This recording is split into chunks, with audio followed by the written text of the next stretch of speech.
Hey, what's going on, Klein and Ellie? Are you ready? I love Klein and Ellie, you little bitch. Klein and Ellie, it's just okay. Just don't let things bother you too much. Good morning, everybody. Whoa, sweet David Steak, did you see that? Viva Klein and Ellie show. Let's get the show started. The show started. The show started. We are live in Los Angeles. 3, 2, 1. And here we go. Excuse me, my tickets are in my ass crack. Fat how? Fat how? Thank you, cow. Go back to your farm. Like a seal. It's not about that Monday, Tuesday. No one cares about Wednesday. Thursday. Forget that noise. Are you ready for the weekend? Unbelievable. Are you ready for the rear end? Oh, wow. For the weekend. Are you ready for the rear end? Monday, Tuesday, Wednesday, trash. Thursday, Friday, forget about that. Friday, Saturday, really sad. Sunday, sleeping in, eating brunch. Oh. And I'm a big girl. Whoa. The beach or hit the mall. Go out with friends, do nothing at all. Sleep in, watch movies, read books. Anything goes, just take a look. Are you ready for the weekend? What's the second? Are you ready for the rear end? No. Are you ready for the weekend? Yeah. Bitch. Are you ready for the rear end? No. Are you ready for the weekend? Yeah. Are you ready for the rear end? Bitches. Are you ready for the weekend? Yeah. Are you ready for the rear end? No.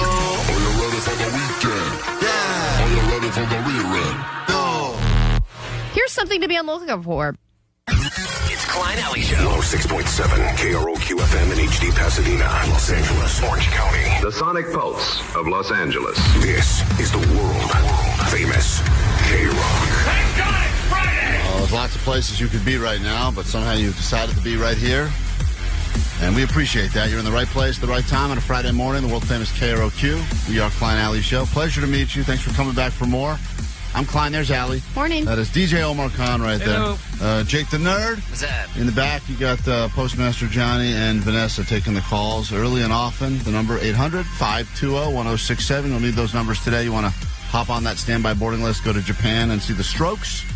Or perhaps you just want to see Bleachers at a private little intimate show here at K-Rock. Or you want to eat a bunch of pizza a week from next weekend, LA Live for Pizza City Fest. In fact, later this morning, we're going to be having some pizza during the show because there's a local guy that's being sued by CPK because he's got a pizza on his menu that he's calling the CPK because it's based on their iconic barbecue chicken pizza. Which is sad because I don't know if you agree, Klein, you're more in the pizza community than I, but it's a very friendly, accepting community. Usually it is. But so a pizza feud seems very immoral. Well, I guess he's gone a bit viral because he received a cease-and-desist letter from, which is like the threatening, like, you stop doing it or we'll come after you with our fancy pants lawyers. And then I think he posted a video of him taking the grease off of one of CPK's pizzas with the cease-and-desist letter. So I like a good feud, and pizza feuds are some of the most delicious feuds out there. So we will get into that a little bit later this morning. And then I don't want to overpromise and underdeliver, but we have been tipped off to something by a listener. And I believe if it is real, and we are looking into it now to make sure it is the greatest discovery that pertains to someone on this show. It is the greatest discovery that a listener found and has tipped us off to. And when I tell, as soon as we get verification that what this is a real thing, it is got Vanessa's birth certificate? It's not proving she's the child? Listen, I can't wait for that show, and that will be an amazing show when that happens. That'd be great. But this is almost that good. Like there is something happening involving one of us. No one knows about it. No one has tipped anyone off to it. And if it is officially legitimate, it's going to be a great discovery today that we'll share with you. What a tease there. I have no idea what you're talking about. Well, we'll start with another half message on the GOAT line, because what we learned is the half messages are always a lot more positive than the full ones. Okay, so I am not currently drunk. Anyway. We'll stop the message there. There you have it. Just his mini messages are much better. You're really stringing me along. This is all edging so far. A lot of edging this morning on the show. And we'll make it all worth your while. Of course, it's a $500 Friday if you want some of Allie's money. A lot of people let us know that they're driving by Blind Charlie on the side of the road, waving signs, promoting the show. Somebody else noticing that there's someone in the nerd hole with Jake. Oh my God. Wow, big day.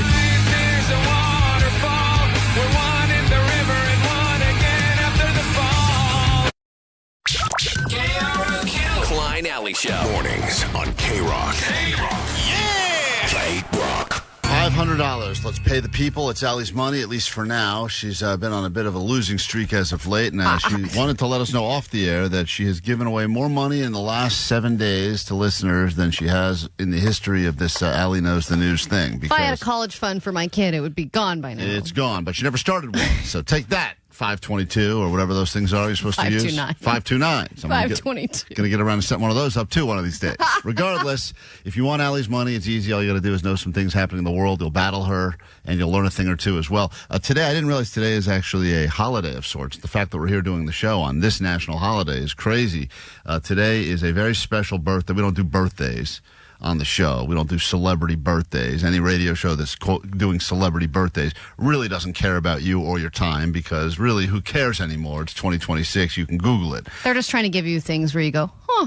Hey, Ron Howard. David Good for Duchovny. you. Interesting. So anyway, but we do care about birthdays as they pertain to the show, and this one's pretty significant. Moist Joyce. In the house. How you doing, Jake? I'm doing good. I heard it's your birthday tomorrow. Yeah, it is. I can't wait. So that means today is the birthday of a Moist Joyce.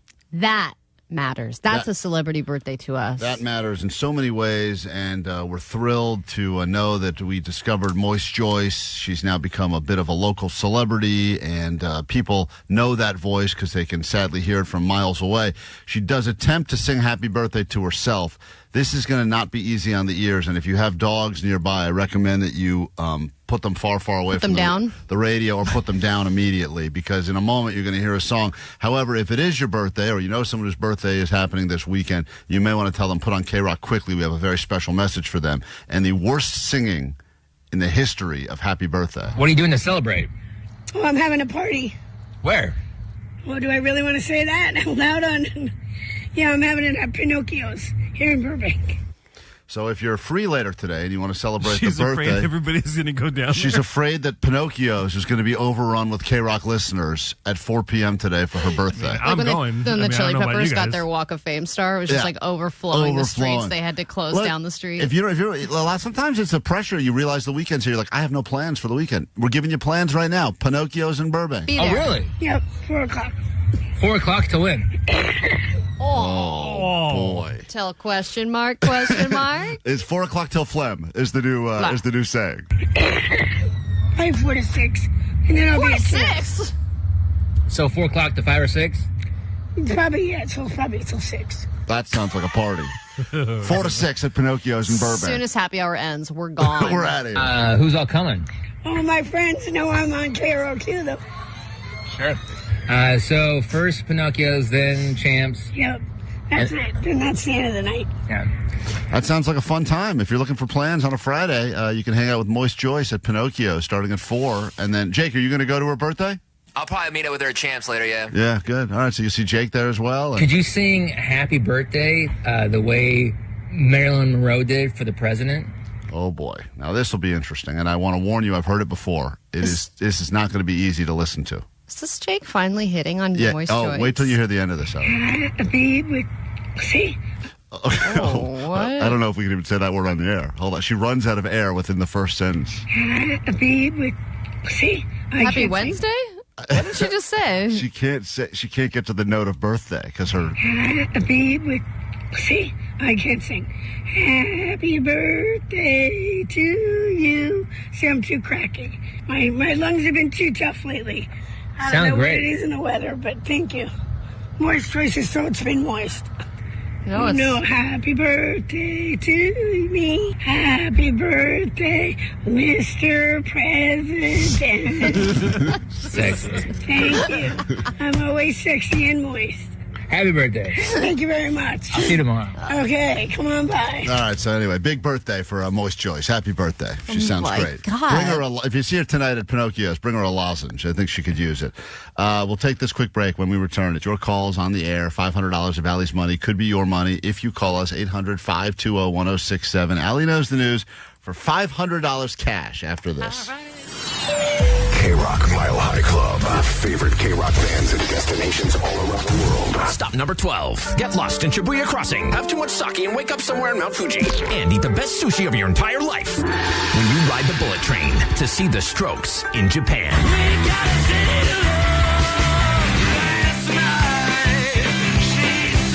Listen at 9, noon, 3, and 6 and score tickets to see the Strokes at Just Like Heaven. August 22nd at the Rose Bowl with LCD Sound System, Dayglow, Chromeo, Feist, Matt and Kim, and more.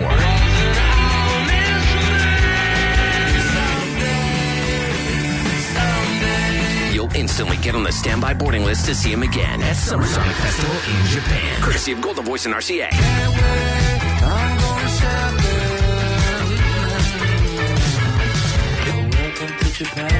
Hi, my name is Julian. We're 2/5 of the Strokes.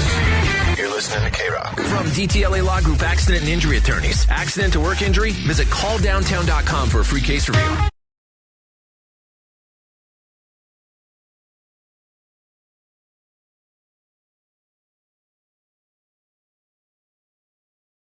Hopefully you're all hyped up now after the Eminem song on K-Rock. It's Klein Alley Show. Chance for you to win $100 of Allie's money normally, but today it's $500 because she's feeling extra generous, and we like the way it sounds. $500 Friday's got a nice ring to it. I don't know if I'm feeling extra generous. I've been extra generous giving out my money, especially under the circumstances, which I don't think have been fair. They've been fair. Klein, WTF, dude? Quit giving Allie's money away. I mean, okay. Yes, the listeners are happy.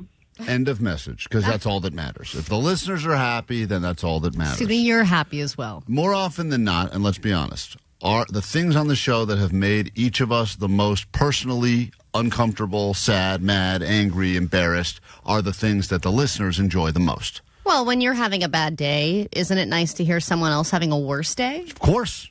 Schadenfreude or something like that, right? That's right, Klein. Schadenfreude. That's right. See that? Bilingual show today. We say good morning to Clark, listening to us in Whittier. Clark, you've been selected to be participating in the $500 Friday round of Allie Knows the News. Hopefully you take this responsibility seriously. A lot of people want it to be on the hot seat right now, but the seat goes to you, and all you have to do is answer these questions quickly, confidently, and accurately. Do better than Allie, and she will be forced to give you $500 of her money. Or you don't understand? do better and still win. Yeah, I mean, or just, Eventually I'm going to be tapped out. think of a number, 1 through 10, and I'll give you the money anyway. do that. So. It's okay. You just saved a bunch of money. You're a Maxinista, and you're going to be wearing Jake's threads over the weekend. Oh, yeah. You're looking good. Allie's having a whole Coachella problem. We'll get into that later this morning. But Allie's going to get out of here now. And, Clark, you ready to play this thing? I am. All right, beautiful. As soon as Allie's out of the studio, your round will officially begin. Please, we are rooting for you. Don't screw it up. And here we go. Allie Knows the News. 1.4 million of these trucks have been recalled because of a gear shift issue. What truck is it? I'm going to go with the F-150. Go to question number 2. California has the most cases of this in over 7 years.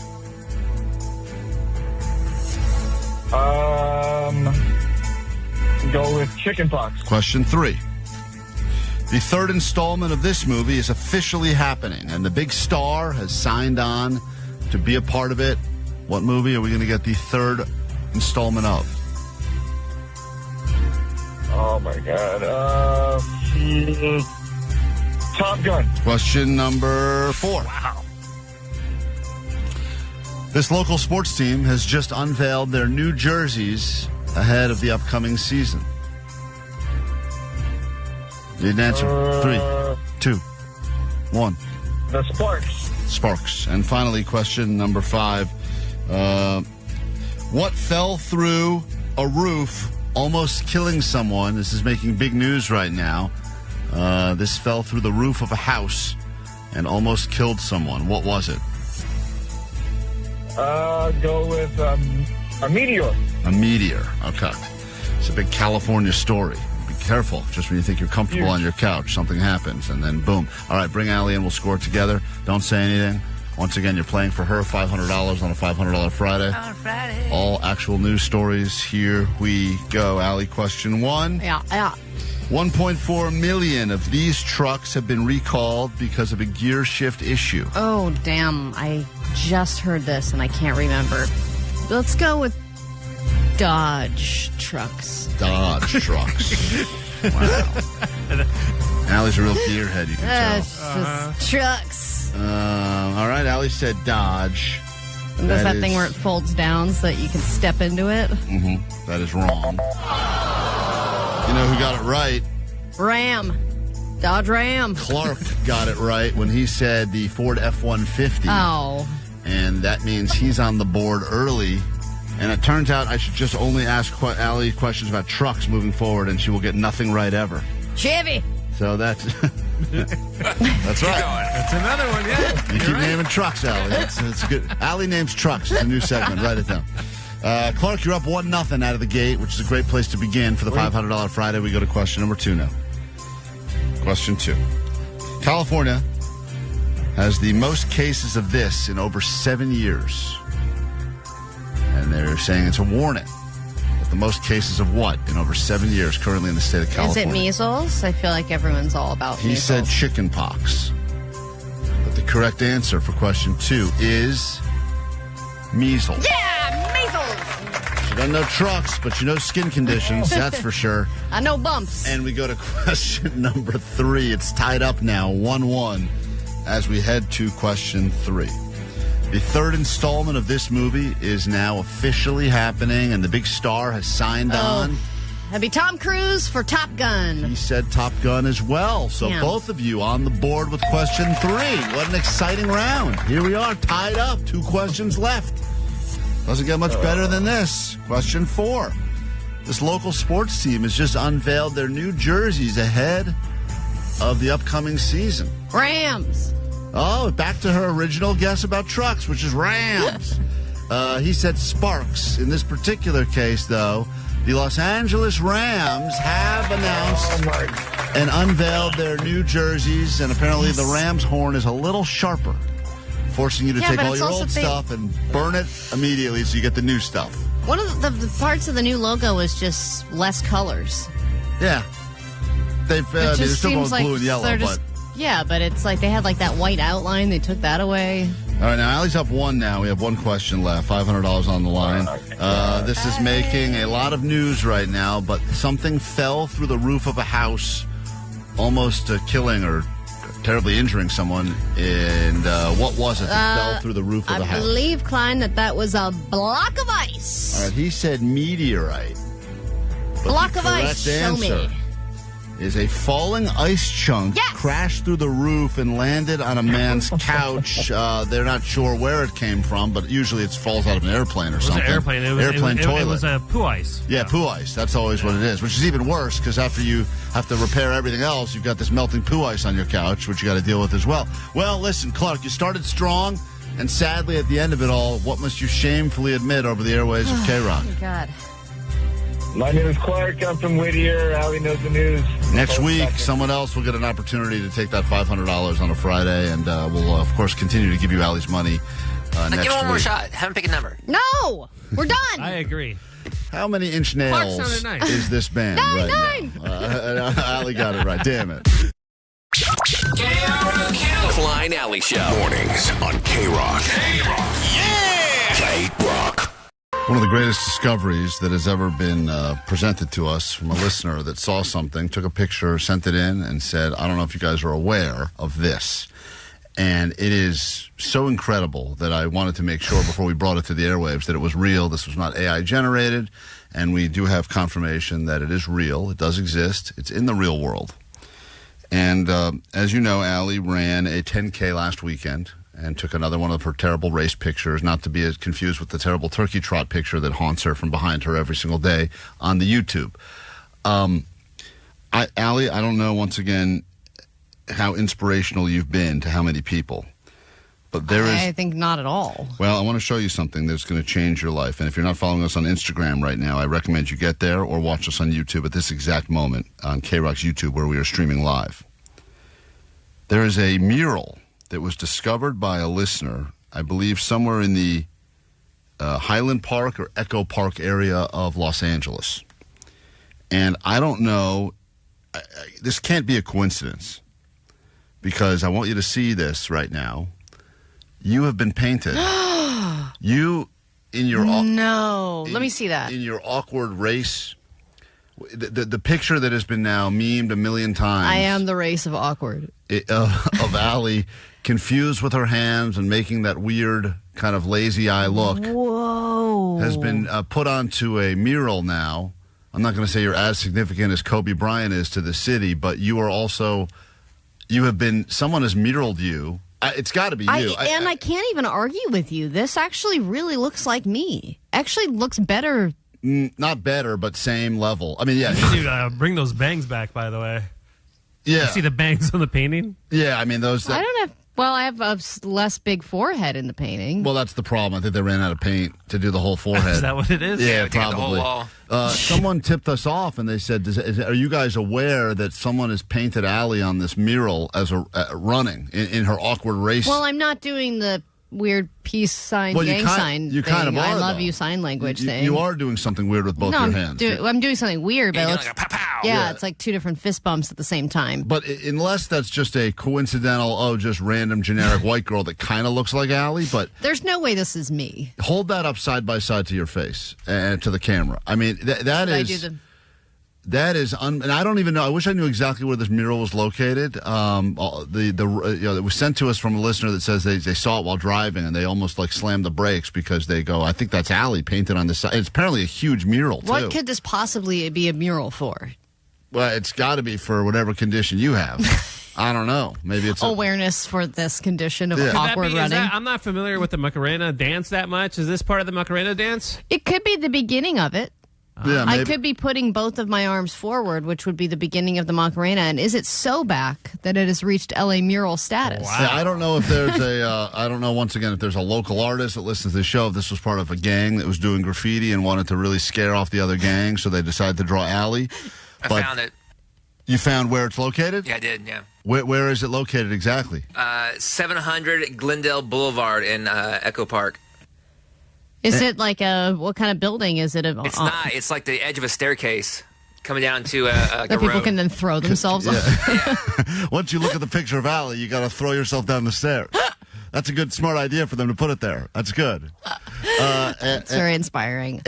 Jake, tell me the address. Can we Google Earth it and see how big this mural really is? Because unfortunately, the picture that was sent to us... Like, how big is this compared to the rest of the mural? It's the left side. There's 3 runners, and there's 1 runner in the back. Are the other runners weird and awkward? No, only you. I mean, it's truly remarkable. You are by far the weirdest and most awkward. I mean, Allie, is this not? How could this not be you? She's got that same dumb face you have. I wish I could argue with you. It looks like me. It looks just like you. It's just got the pastiness. It has the weird legs. I run weird. Yeah, it's impossible for me to run attractively. This artist captures your cankles perfectly. Yeah, I don't have muscle definition even if I do work out. So this is a good representation of my physical prowess. It's almost exactly 710 Glendale Boulevard in Angelino Heights. Someone said it can't be Allie because she's too white to be allowed in Echo Park. But I don't think that's... I mean, it really... It's unbelievable. It's uncanny. That's diversity in Echo. This is their diversity initiative, a giant picture of Allie. If we make her big and white enough, then it counts as it. But I'm telling you right now, if you want to see what this looks like, because I know we're on the radio, you go to our Instagram, Klein Alley Show, or even on YouTube right now. I don't know how... If we could find out the person responsible for the mural, I don't know if they listen to the show. I don't know if they were inspired by Allie, if this is just one of those weird coincidences. But I'm telling you right now, you are... This is you. 626, the mural even looks like she got wonky boobs. Yeah, he did the wonky. He nailed the wonky boobs perfect. Amazing. He's got your wonky legs, your wonky boobs, your weird hand signals. 818 said this is just like when Elaine saw the mannequin that was her doppelganger in Seinfeld. It is very similar to that. That's right. All of a sudden, there was just a mannequin that resembled Elaine. And there's a phone number on it.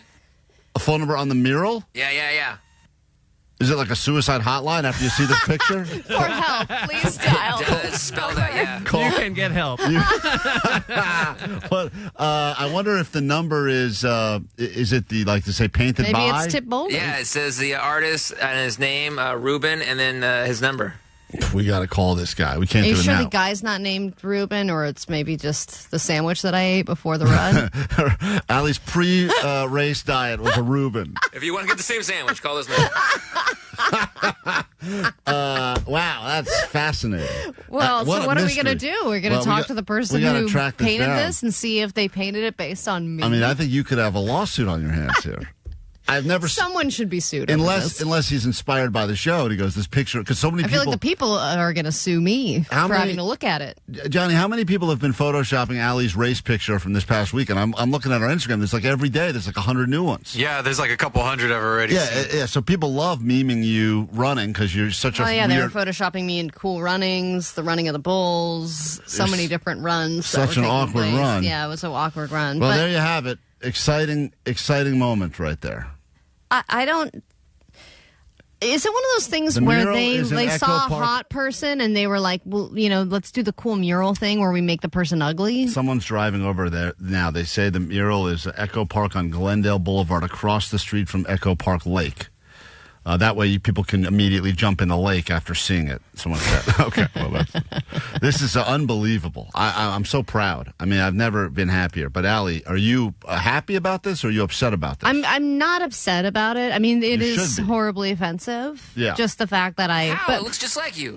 Yeah, that's what I keep going back to is it does, though, look like me. So I can't really be mad at anybody but my genes. Your muse. Yeah, 818 said they're going to rename the neighborhood Echo Pork. Now I'm hungry for a Reuben. All right, we got to take a break. When we get back, we have news to get to. We will get to the mystery. Vanessa, maybe you call this artist and figure out what's going on here, because this is too much of a coincidence to be not intentional. It's the most Allie-looking Allie's ever looked. Yeah, and I only get compared to people who have been arrested for, like, crack possession and stuff like that. Yeah, it's always like You're running from the cops? Yeah, it's usually people that look like that. It's always a mugshot of a woman that was addicted, that had, like, meth and a baby in the car. Yeah. And those always look like Allie, but this one is spot on. And you're running, which is what you do, which is I'm more great. Curious than ever. Someone said I drive by it every day. Really? It actually predates you guys. It kind of looks like it follows you as you move. It's oh God! We gotta take a break. We're gonna get to the mystery of the giant alley mural in Echo Park. Wow, that's weird. Quick break. Back with more show next. Klein Alley Show. Klein Alley Show. Klein Alley Show.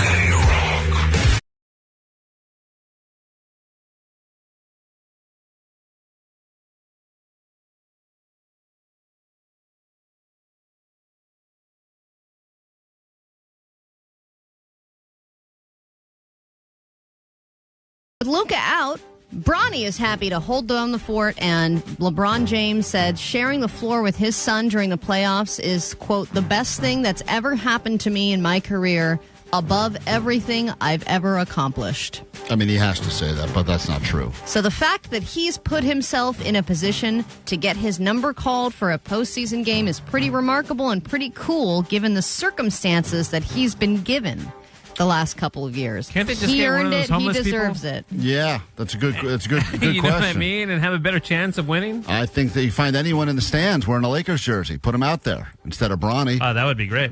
Why would they put him in? Well, just because LeBron wants it? Yes. Then they would be willing to lose the playoffs and But that's why he was drafted as well. I mean, that was all part of the whole thing. It's like LeBron's like, I want to share the court with my son. The Lakers, you're gonna draft him, and it's fine. I'm sure he's still a good basketball player. He could probably beat us in one-on-one, but he's just not. Whatever. I doubt it. Well, if you'd like to do it. I mean, it's just such obvious favoritism. I'm just surprised that Bronny's like okay with it. It's just so obvious that all of this is happening because you're LeBron James. Just pass your dad.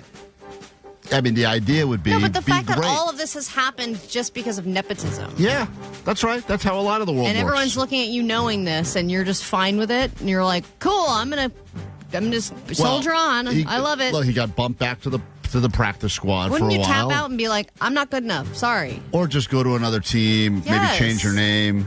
Like, you can tell everyone else on the team's like, ugh.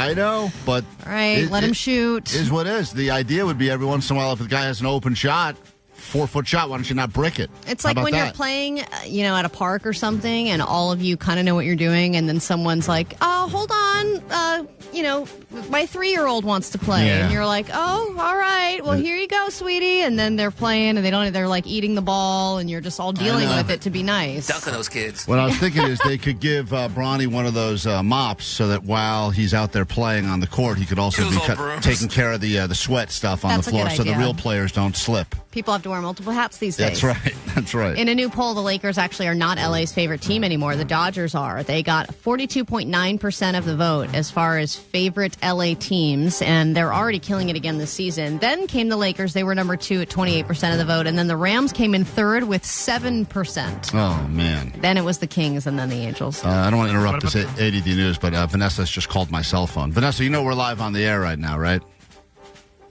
It was an accident. Oh, okay. I hung up right away. Okay, just making sure you know. All right. Vanessa's reaching out to me in the middle of the ADD news. I thought she had something important to share. Was she telling you things in your ear No, already? not my ear. It's just my phone's ringing. It's Vanessa calling. She's on a hot one this morning. She's a big show plan. We got lots to get to. It's she said, don't screw it up. Don't be late. We need to be on time. I know. Everything is cooking today. Now we found out about this alley mural and the whole plan. Whole plan has been thrown off. As we get into Coachella Weekend 2, I'm reminded of last year's Coachella when I walked by and saw David performing on stage, and he did a backflip successfully. The week before, he had landed on his neck, I believe. And I thought, that guy's talented. He's going places. And now it seems that place is jail, because he just got arrested for murder. The rapper David, whose name is David Burke, has been arrested for the murder of Celeste Rivas. The LAPD confirming tonight they have taken him into custody, and he is being charged in the murder of Celeste Rivas. Which is wild, because they were doing an investigation for many months, and it was initially the first 48 hours they were like, this car's registered to this singer, but there's no way that he would just blatantly leave a body in his own car in a tow yard, and then it would be obviously linked back to him. What an idiot if he's the one who murdered her. It can't possibly be him. Right, it was almost too obvious. We go, so they thought maybe it was one of his people, one of his production, whatever. It could be somebody in his world, in his sphere. And it seems that they did a lengthy investigation. Eventually, it led back to him, and now they've arrested him and put him in jail, and he's going to be charged with murder. Have you seen this kind of viral photo of him in the bloody shirt? Yeah, well, that was being sold on his website, I think. On his personal website? Well, I think there was merch on his website that had blood on it, and people were like, what the F is this about? Interesting. So there's a lot. That's what he gets. Don't spell your name with the number 4, dumbass. Yeah, I know. I thought that would throw them off. They'll never catch me. It's a 4 and 7A. I'm deformed. I'm deformed. Yeah. And I can almost do a backflip. A new side effect of Ozempic. So many people are on weight loss drugs now, and if they're not on them, they're probably thinking about being on them. But aside from the Ozempic butt and the Ozempic finger and all the other weird, droopy physical side effects that people can have, you can also experience Ozempic Personality, which is a new term being described as a reduced ability to feel pleasure or emotional connection. And if you talk to a person who's been on weight loss drugs, especially really heavy doses of them, there is kind of a muted presence about them where they just feel everything's just kind of like, oh, cool. Is that because food is really what makes us happy, and when you take that part out or when you limit that to such a small morsel of food that you just can't experience real joy? Well, it takes away the craving for food, and it also helps people with alcohol and addiction. So it's got to be the dopamine or the serotonin, or that's got to be down. I mean, I remember last night for BF Thursday, I had Roscoe's Chicken and Waffles, and it made me so happy. Knowing I was going to get it made me happy. Getting it made me happy. Eating it made me happy. And as I hear you say this thing now about the people at Ozempic have kind of a less happy personality. Well, think about that feeling, right? And just going, oh, I'm going to eat something I really, really love. That is gone. That's gone for them. That sucks. Food isn't really enjoyable. It's just a transactional experience. Ozempic is my favorite. He make me slim and live. He doesn't have his Ozempic personality. No, that guy is great. And that guy was big and fat, the singer of that song. So I don't think he's doing it right. The chicken and waffles from Roscoe's as your phone background for many years. And so above my own children, I had the chicken and you changed it? I think they changed it. They made me feel guilty, and they said, why does every other parent on the planet have their kids on their screen wallpaper, and you have chicken and waffles? These are my kids. Chicken? And I said, Carol C. Special is my kids, okay? We get into a brand new hour of the show right now. Oh, it's going to be a good one. Oh, Allie, update on the phones. This is very exciting. It's Klein Alley Show. 106.7 KROQ FM in HD Pasadena, Los Angeles, Orange County. The Sonic Pulse of Los Angeles. This is the world famous K-Rock. Good morning. Welcome to your K-Rock. Welcome to your Friday. Welcome to your weekend. It is just after 8 o'clock, which means in less than an hour we get your name on the standby boarding list, send you to Japan to see the Strokes. If you're killing time waiting for that opportunity, don't worry. We'll make it worth your while this hour. Lots to give you and lots to get into. And if you recall, it was probably about a month ago at this point, Kevin Ryder, the great Kevin Ryder, sat in this very seat for 30 years on K-Rock, entertaining you in the mornings. Now he does afternoons here. And he challenged us for our next bit reboot, or rebit as we call it, where he takes some of his classic Kevin and Bean bits from over the years and asks us to see if they still work in 2026. He said that a thing they had done successfully / unsuccessfully in the past was they would trade jobs with listeners for the day, and the one that they remembered the most, that was the most problematic, was when they worked at a morgue for the day. Yeah, remember that? Yeah, and they had different personas. I forget the names now. Hogness. I think it was Rakim and Honus. Rakim and Honus. Yeah. And I think Bean passed out? No, Kevin. Bean loves that weird stuff. Kevin, Yeah. I think, threw up and passed out. We have listeners that have reached out to us since that conversation and said that they are loosely tied to morgues or to crematoriums. I'm loosely tied to morgues. Like they know 1 degree separation. I know someone who's in one. But on our phone right now is a listener of ours, Stephanie. And Stephanie, you are a mortician? That's correct. And first of all, hi, nice to chat with you. You understand we've been challenged with this terrible task of having to go do a listener's job for the day, and the one that Kevin Ryder would like us to start with is working at a mortuary, and you work at one every day? I do. I'm in a funeral home, also crematory as well. And what is it that your job is specifically? Specifically, I'm doing a lot of work in the prep room, which is very closely related to a morgue, if you will. And I do a lot of planning funerals and such with families who have a deceased loved one. Right, but you don't do like the makeup or the embalming? Oh, you do all that stuff? Not the embalming, but I do the makeup, yes. Do you think more people now, though, are just going for the old ashes? They are. It's more cost effective, and then, when you're paying for property, it's quite a bit of money, and it's just a lot easier, and you don't have to plan a service right away. You could just kind of do it at your own pace. No one pays for makeup and ashes, right? If they're going to do the ashes, they do don't her up real nice, then burn her. They don't do the makeup, right? They do, unfortunately, and it's like it kind of feels like it's a waste of my work. Wow, really? Yeah, because they want them to look their absolute best before they decide. Yeah.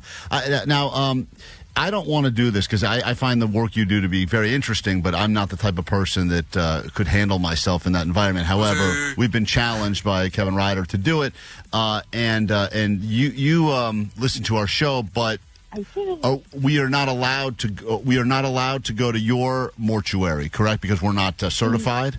That's correct. You do have to be a licensed funeral director and or be with a licensed funeral director. In my case, I'm a licensed funeral arranger. So in order for me even to be inside the prep room, I have to have a funeral director with me. So, and then even any outside electronics outside of any of our equipment, such as cell phones, AirPods, are not even allowed in the prep room. Yeah, because they don't want any pictures to get out or any or an AirPod Exactly. drop into someone, right? They don't want the deceased to call their side chick. It's a whole thing. Right, I get it. So that's fascinating. And you're unfazed by it now because you've been around this for so long that the smells, all the stuff that would nauseate regular normies like us don't seem to bother you, right? My husband says that, he says sometimes I'll come home, he'll tell me hi, and he's like, please go take a shower. And I'm like, why? I don't smell it anymore. He does. Yeah. Wow. So it's like, we have a listener who's a garbage man, and he scrubs, but those smells don't bother him anymore. But he comes home and showers and makes sure that he doesn't smell like his job. I didn't realize. So what does it smell like? It just smells like death, or it smells like embalming fluid, or both? Everything. It smells like death. It smells like embalming fluid. Formaldehyde, all that stuff. It's all terrible smells. All terrible. It probably smells a lot like the Jake Shack, I would imagine. Well, isn't it true that dead people, when they die, they poop? They fart a lot. They do. There's that one final pass of gas sometimes. I remember the first time I heard that, I was unfortunately on a removal, and hearing that in the back seat, I almost got in a car accident. You were driving a corpse in the back seat, and you heard the corpse fart while you were driving it? Yes. That would terrify me. Oh, my good He's God. awake and farting. And no one notified you that you had to learn about that the hard way. Thank God I had my assistant with me, and he was the one who was like, "Hey, relax, it's okay, it happens." And I'm Oh, like, my God. Is there a official name for the final fart in the same way that there's a name for the baby's first poop, the Marconi or whatever? Is there a official? Marconi. Is there an official? I think that's the same thing that they call the radio awards. It's the same name as the baby's first poop. Marconium, yeah. What is the? Is there a name like for the final fart that someone gives after they're dead? No, we just kind of joke around like, "Oh, he pooted." Pooted. We got to come up with that. We got to make a name. Man, it sucks that you're dead for that because I bet it's so satisfying. It probably is. Your one final last. That's a band name. It's like the exclamation point at the end of life, Absolutely. right there. So the reality is you can't help us because we're not allowed to go do that job for a day, but do you have suggestions for where, because Kevin Ryder asked us what the update is, and Allie and I said we have not gone to work at a mortuary yet. What I would recommend is, even in my case, I did a tour at the Los Angeles County Coroner's Office. They do have a program, almost like a Scared Straight kind of thing, where it's for like drunk drivers and young children and things like that. So you can even reach out to the Los Angeles County Coroner's Office and see what they might offer for tours or what they would do on that end. Can you believe to call the coroner's office and be like, "Do you do tours?" So people They do something like that. Well, like if someone gets busted for a DUI, they'll force them to go look at dead bodies or something to scare them straight. Yes, No way. It's like Really? DUI traffic school? Huh. That's crazy. All right. Well, thank you for the tip-off, and nice to chat with you, and thank you for listening to the show.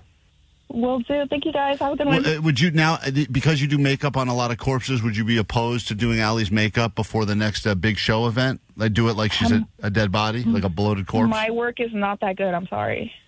That's fine. Hey. Perfect. Still, that's exactly what we're Wait a looking minute. for. All right, well, there you have it. So there's the update. We need to call the L.A. coroner's office. I and feel see like if I'd we- look better with embalming fluid. Oh, yeah. Well, that's Probably like, look good embalmed. I think embalm is kind of like Botoxy, right? Because then it's supposed to... Let me ask her. Hold on. Hey, Stephanie, if we Now embalm... I know why we're not allowed anymore. Stephanie, if we embalm ourselves while alive, or like you just take a little bit of the fluid, almost like a peptide injection, is that going to make us look nice and glowy and smooth? I have heard that before, that I guess when it comes to Botox, that there's a small bit of formaldehyde. I don't know how true that is, but I mean, I'm still rocking my wrinkles, so I have no idea. Yeah, because if they're able to take dead bodies and make them presentable, then imagine what they could do with these live bodies. 562 said that they did this. I got my DUI and I had to go to the coroner's office and take a class and go see all the dead bodies and watch a video and spend the day at the coroner's office in L.A. I would throw... I mean, I know that we have to do it, but I'm telling you right now, I'm going to throw up. But that's fine. I wonder Vanessa. if they have they have jokey traffic court or If they have jokey corpse school. Just a bunch of final fart noises. There it is. Anyway, Yeah, get I was out of here, waiting for drunks. Omar. Klein Alley Show. Hey, Rock, Klein Alley Show. Still in the month of April, at least for now, but that means May is just around the corner. What's up, sweet divots, everybody? Yo, I know Cinco de Mayo is coming up, and I'm thinking maybe if you guys had suave agave in there and testing some tequila, that way everybody could be nice and toasty before we head over to Descanso on, what day is it? All right, you guys. Love you. Have a good time. Sweet knockers. I forgot the date of the Cinco de Mayo hang, which we haven't officially announced yet, but that is something that we can look forward to. And, yeah, it's been a while since Suave Agave has been here to pour us tequila, but I think that we should definitely get that set up in the immediate, especially if we're going to go to a morgue. I need to have a few tequilas in me first. Oh, yeah. Well, I think Cinco de Mayo is kind of the bat signal for Suave Agave. I'm sure he will make an appearance. And it sounds like that guy's just toasty enough already. Oh, yeah, that guy's doing just fine. In fact, he should probably scale back a little bit. Coming up on the show, Allie's going to have to spin another Coachella wheel. Yesterday, we found out that she will be spending a grand total of $50 on her outfit. That's all she could spend. It was anywhere from no money up to, well, actually, the worst thing was Jake's clothing, although I did see Jake did bring in a bag of his clothes today. And sadly, I actually need his clothes because I went to TJ Maxx yesterday, which is a terrible experience. Well, the shopping part was good. The line is the worst line ever. But It's the worst line on the planet. It's the worst line because it seems like it's going to go fast. There are so many cash registers. it just seems like you're going into Disneyland, but then there's just the process I was in line for 30 minutes. They couldn't even get the ink blot things off of the pants. It was terrible. But I am $9 over budget.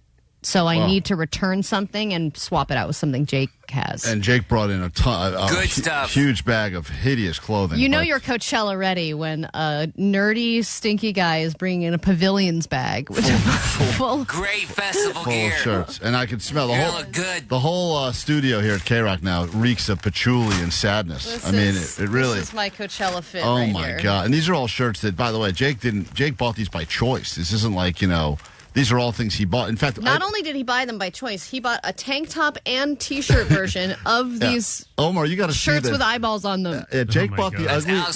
Jake bought the ugliest shirt in the history of shirts and decided I need a second one in tank top. Smell it. Get it out of here! Oh my God! Put it on. That's worse than the moron conversation. These are disgusting. The fact that Jake bought this shirt.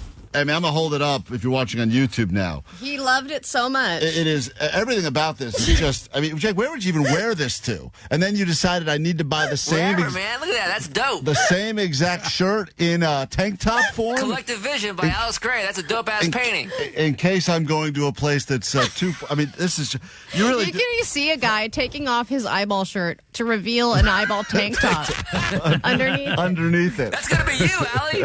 I wish I didn't have eyeballs. Yeah, that's why. You poke them out before you buy that shirt. We got to take a break. When we get back, we'll spin the wheel of Cella for Allie, and then we got tickets for you. The first thing we'll give you after this quick break is access to a private show with bleachers in the K-Rock Sound Space.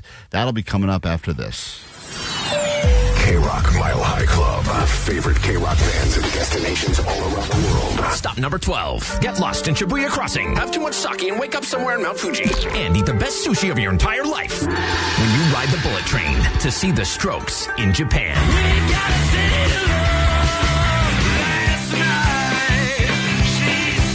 Listen to 9, noon, 3, and 6 and score tickets to see the Strokes at Just Like Heaven, August 22nd at the Rose Bowl with LCD Sound System, Dayglow, Chromeo, Feist, Matt and Kim, and more.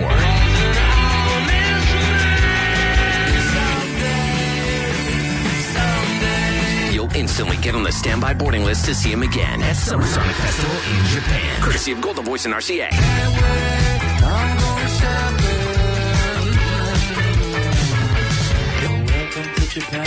Hi, my name is Julian. We're 2/5 of the Strokes.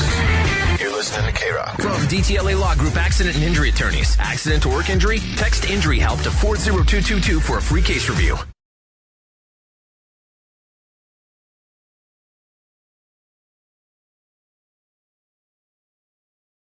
People are heading to the desert right now because they're in the Weekend 2 crew. Coachella Weekend 2 kicks off today, of course.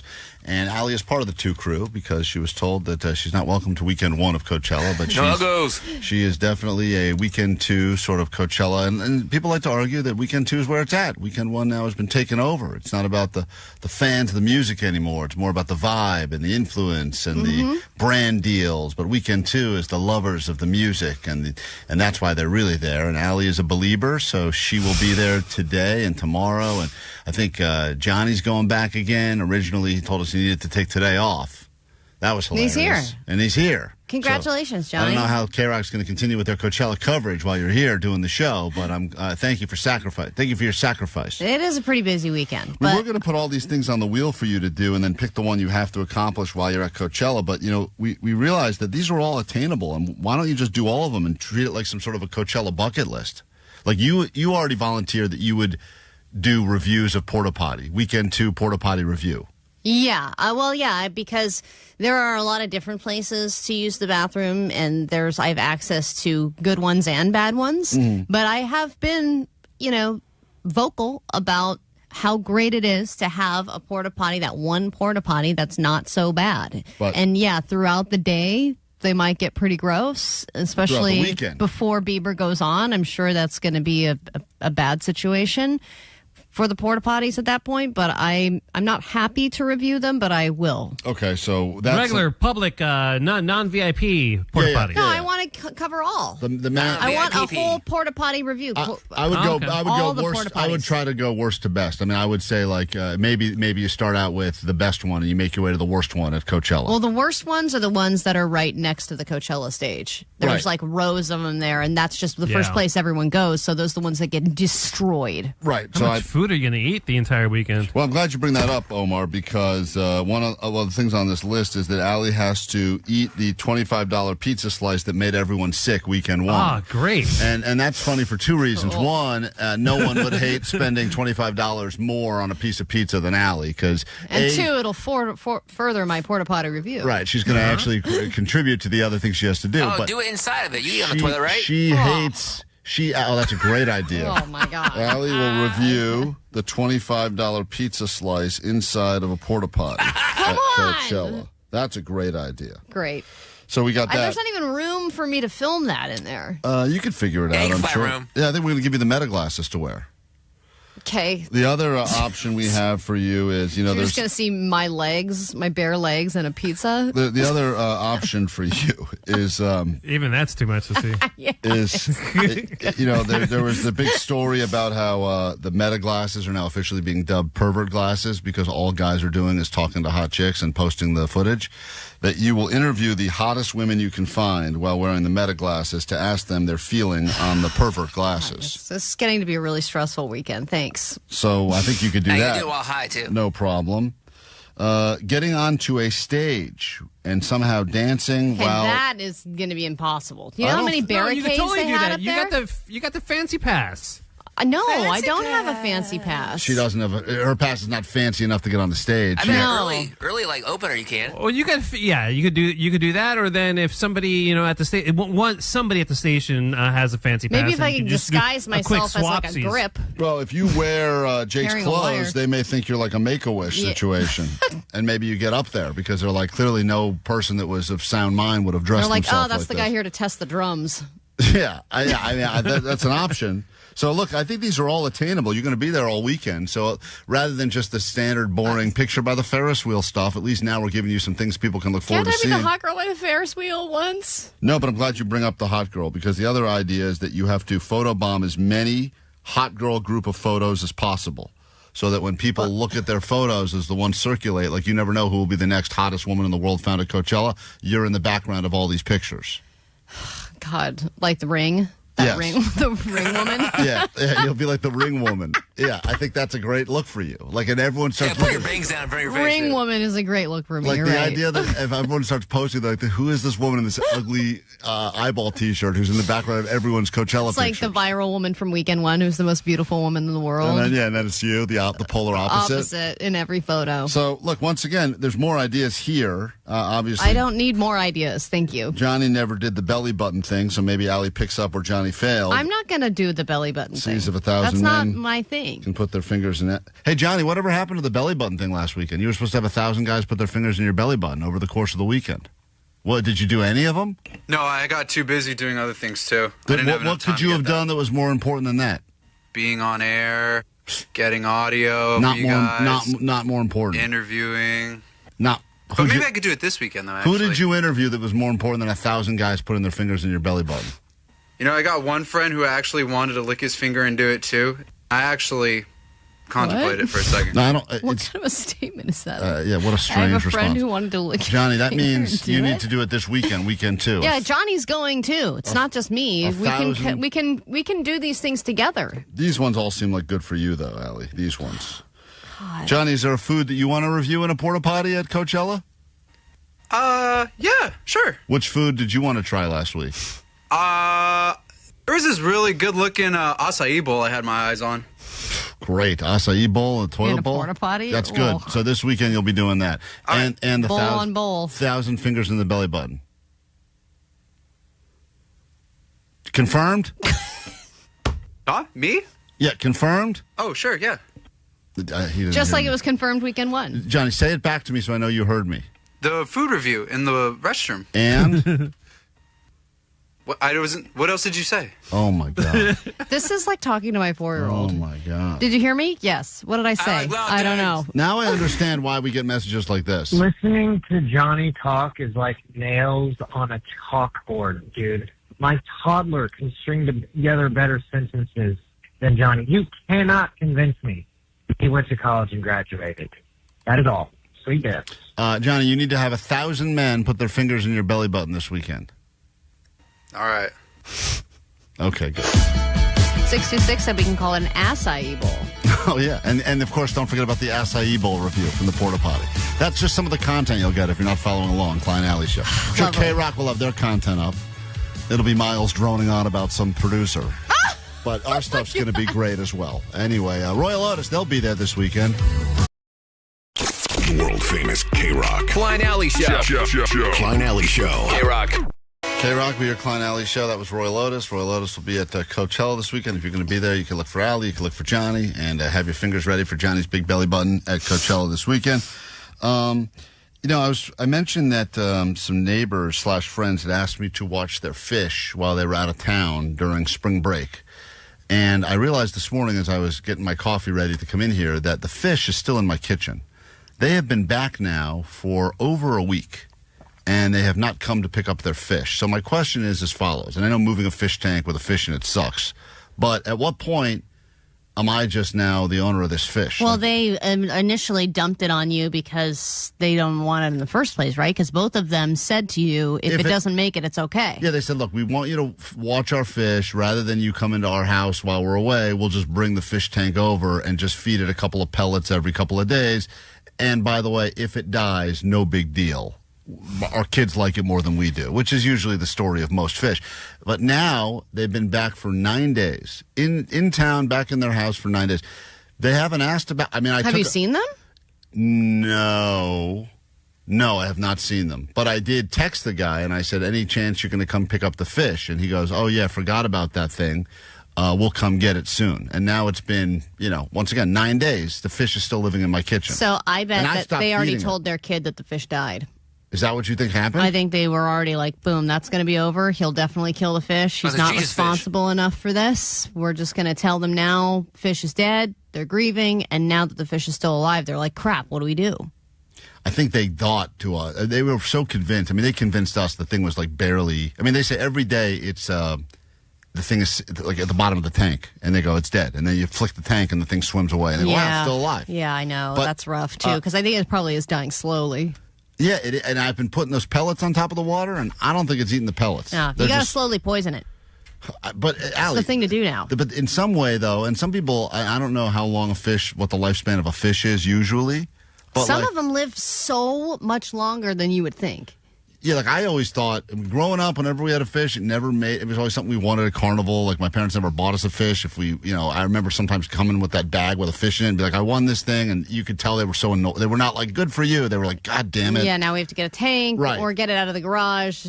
And then set this up. It's kind of like when your kids start playing soccer, it's exciting. But then when they decide they're quitting soccer, it's the greatest day of your life. Right. The fish is kind of the same thing. It's like all excitement at first, but then you go eventually. And not that it takes a lot of time, but you do.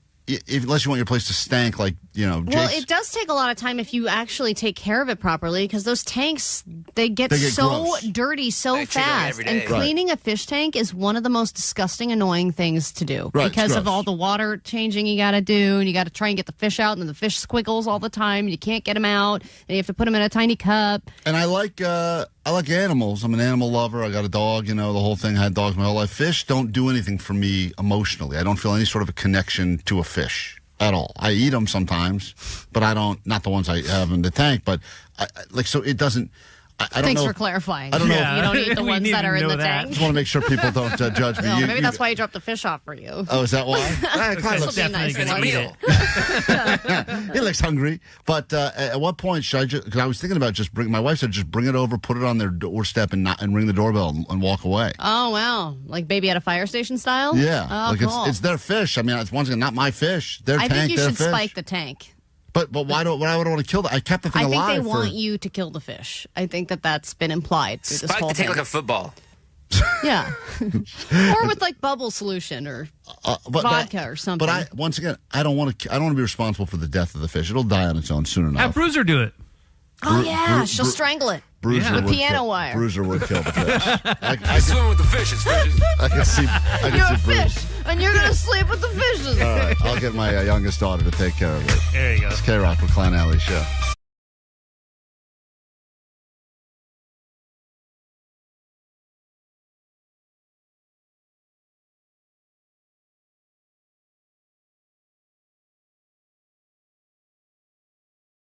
Klein Alley Show. We have for you in about 5 minutes a spot on the standby boarding list to go to Japan and see the Strokes. And if you want to win those tickets, not only will you potentially go see them in Japan, you will definitely get to see them right here at the Just Like Heaven Festival. Your first chance of the morning and your last chance to hop on the standby boarding list with us, at least, is happening in 5 minutes. After this, your ADD news. Grab your Adderall. It's time for ADD News. We have our good friend Blind Charlie, who's always out on the streets, especially on a Friday, repping Klein Alley Show, holding signs around L.A. But I wanted to share another story about another blind man. And this was a big story that has been going on since 2020.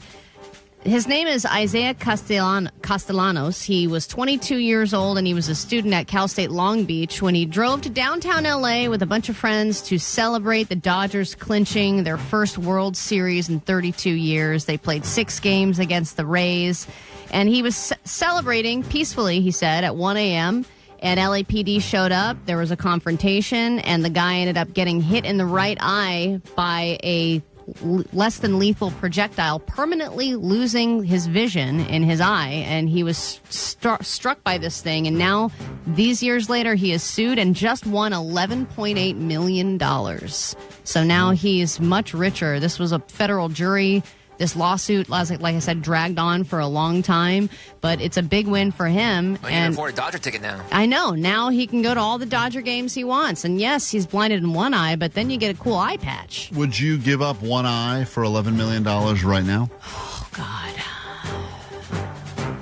I think I would. You would give up an eye? Either one, or do you have a preference? I think I would get rid of the right one. So someone says right now, whatever the smaller one is that looks wonky anyway. I have a bag of cash. You have $11 million, but you will give up your eye. I mean, it's not like I'm known for my looks. No, but I'm so saying it's not like I'm really sacrificing that much. Depth perception. You couldn't enjoy 3D movies anymore. I don't enjoy 3D movies anyway.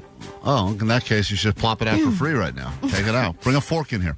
I mean, I know that Blind Charlie will be the first to tell you that being blind is no cakewalk. And One-Armed Gary, he was losing vision in one of his eyes, and he was just going to continue letting it go to S and just get blind in one eye. And Blind Charlie told him, no, don't let this happen to you. It is a very tough life. But even this morning, when I was getting ready for work, I was like, because a lot of the getting ready process for me is in complete darkness. Yeah.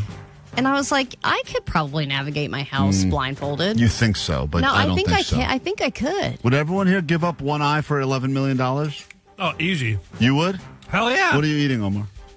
My eye. Ground turkey. Ground eyeball. Oh, it's amazing. We don't actually have the $11 million, Omar. You jumped the gun on that. Well, Blind Charlie has it. Come on. So you would do it, no problem. $11 million. Yeah. It's $11 million. Are you kidding? Jake, one eye. What's one eye going to do? Jake, Nothing. you would do that too? One eye, $11 million? I think so, yeah. Huh. You can still deposit a check with one eye. What about you? I mean, would you do it? In theory, yes, of course. $11 million if spent wisely, invested wisely, you're set. You're pretty much probably set for life. So you do really worry about how you look, though. Could you buy enough pairs of cool glasses that it wouldn't matter that you No. You got to own it, dude. Eye patch. You got to have cool eye patch. Or one of those cool glass eyes that has like an 8-ball on it. Oh, even better. Yeah. I love that. You could have different things every day of the week. All right. Do you know how much more popular this live stream would be if one of us had an eye patch? And I think if you're wearing the meta glasses, you can wear it over the busted eye and it will still tell you what you would have been seeing with that eye. Wow. And you could also wear those glasses that look like you have both eyes. Oh, the funny ones? Yeah. That's good. The springs in them? Yeah. The googly ones? Yeah. All right, I'm in. All right, we're all in. All right. There's no shortage of crimes that are being committed at any given time in Southern California. There's been a bad string of burglaries in Valley Village, some taking place that are within minutes of each other. I think one place even got hit twice. One house got robbed in the twice same night. in the same night. Imagine that for a second. They get robbed, and then someone else showed up there, and I think it was a different crew, and they're like, oh, man, they already took the good stuff. Oh, that sucks. You're like, yeah, that would be me if I was a burglar. I'd be like, damn it, someone else hit this house already? What a waste. It's gotten crazy. But let me tell you about a different crime. This is a guy who runs SantaCon, and he has been arrested for running a con, the SantaCon guy. And you better believe that the news crews had jokes when they covered the story. Well, is it the most wonderful time of the year or a ho-ho hoax? There it is. The founder of SantaCon indicted on federal fraud charges in connection with the annual bar crawl known for the Santas who end up on the naughty list. Well, prosecutors are accusing him of using money from the event, which purportedly benefits charity, as a personal slush fund. Ho-ho hoax is what you went with, Kira? Oh, man. Jesus. Not happy there.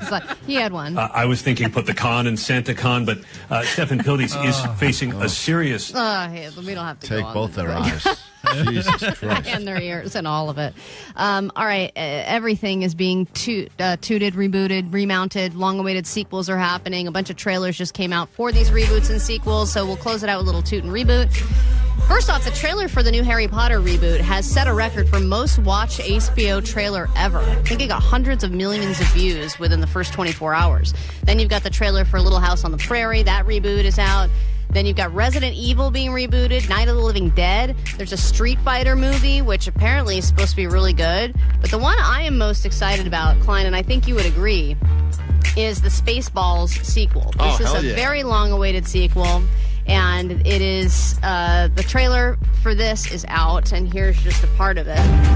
Nearly 40 years ago, a promise was made. God willing, we'll all meet again in Spaceballs 2 to search for more money. Money, you know? Hold it, wait a minute. It's me, Mel Brooks. I have a major announcement. Spaceballs 2, the search for more money, is not going to be the title. But everywhere I go, people say, Mel, where's the new Spaceballs? When are you going to make the new Spaceballs? When are you going to make the new one? Well, we did it. And the title is Spaceballs, the new one. It's just like the old one, but it's newer. He's so funny, man. He's great. All Oh my right. god! I just hope that they are not going to conform to today's wokeness, culture or whatever. I couldn't imagine. I don't dude. think so. Yeah, I wouldn't have done it. picture it like the Naked Gun reboot. Yeah, it's going to be great. I can't wait Classic. for that. All right, caller 20. Listen to Lenny Kravitz and let us fly you away to Japan as we get you on that standby boarding list. Final spot we have for you and some Strokes tickets. 800-520-1067.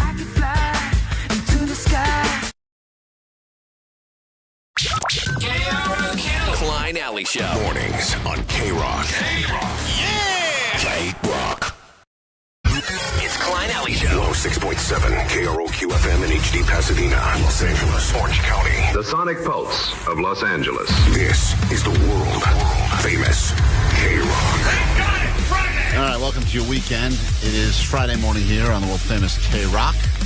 World famous because we send you all around the world so that you can continue to spread the word about this fine radio station based in Los Angeles, California, and Orange County, and Pasadena.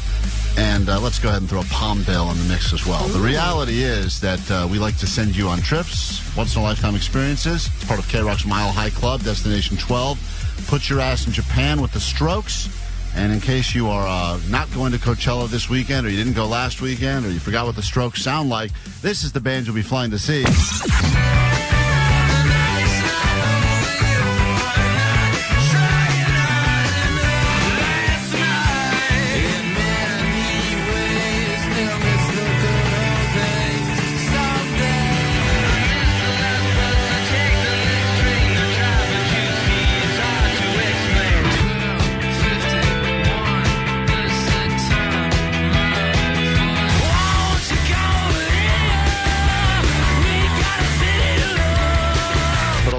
on the standby boarding list this past week, and we have space for a few more. And right now, we add your name from Chino, California.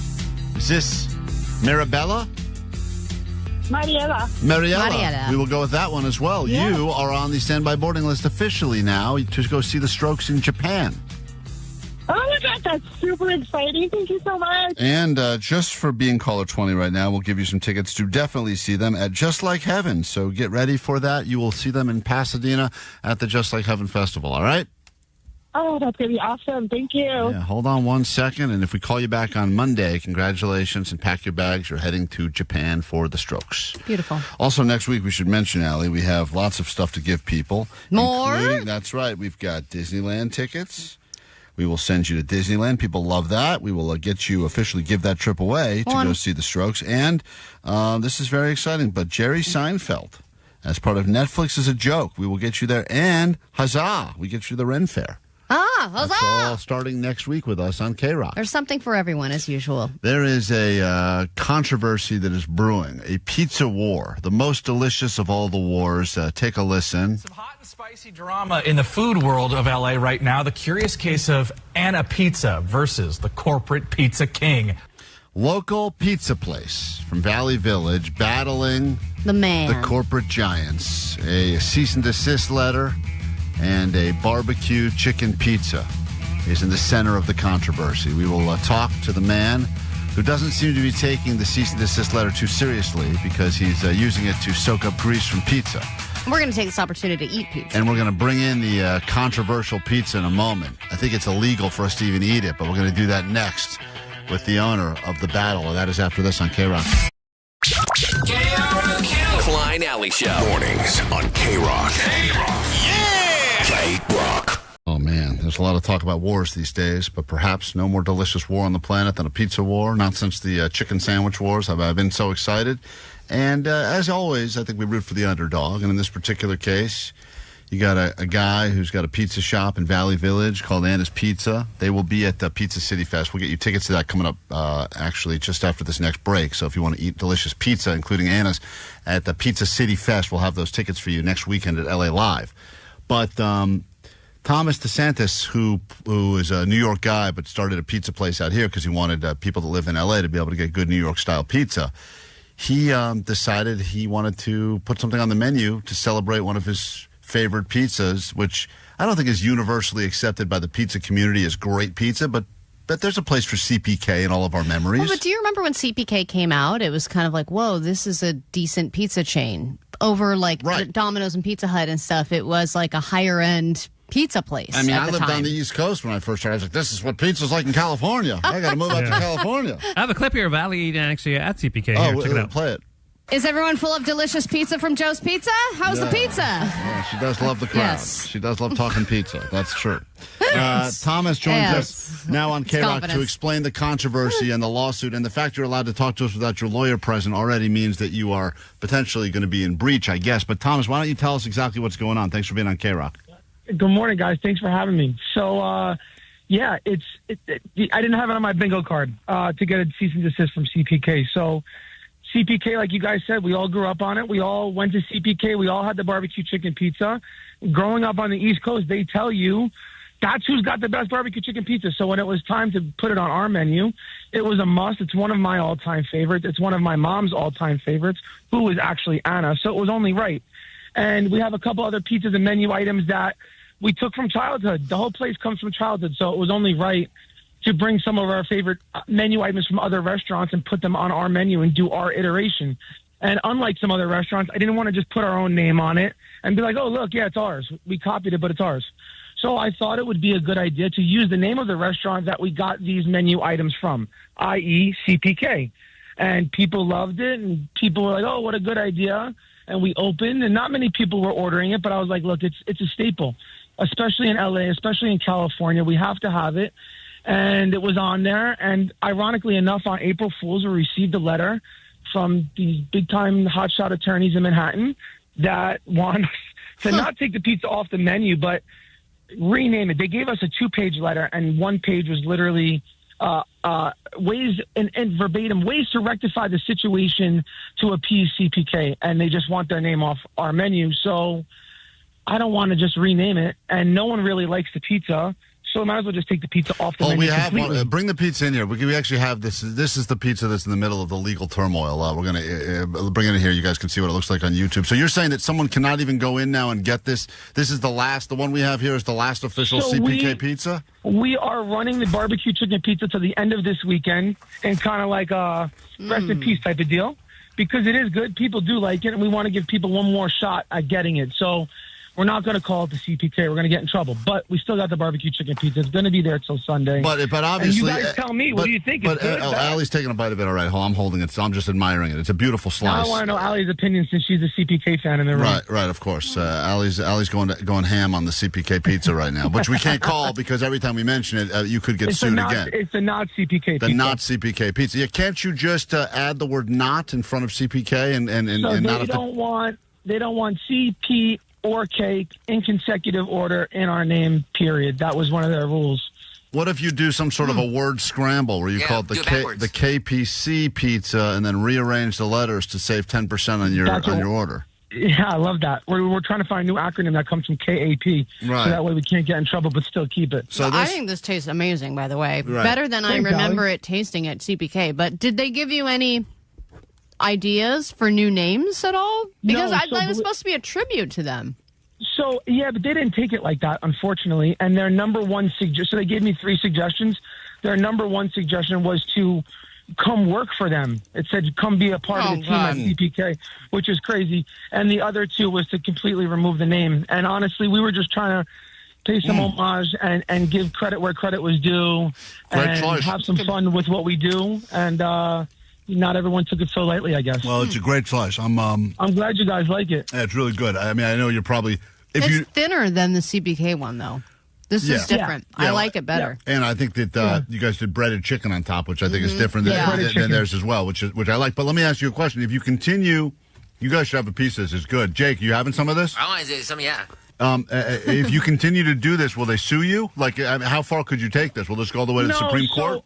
I hope so, man. I would love the attention. But, I don't want to find out, because for me, it's not worth it to battle with CPK over a pizza and a name that, quite honestly, is a little washed. If it was 2005, then different story. But in 2026, it's not worth our time, and we're going to bring it back as a special, and we'll never totally get rid of it. And this is just part of the Anna barbecue chicken pizza story, and it makes the pizza taste a little better now. When you go in there, you say, I want the not CPK pizza, and legally you could be thrown in jail. Right.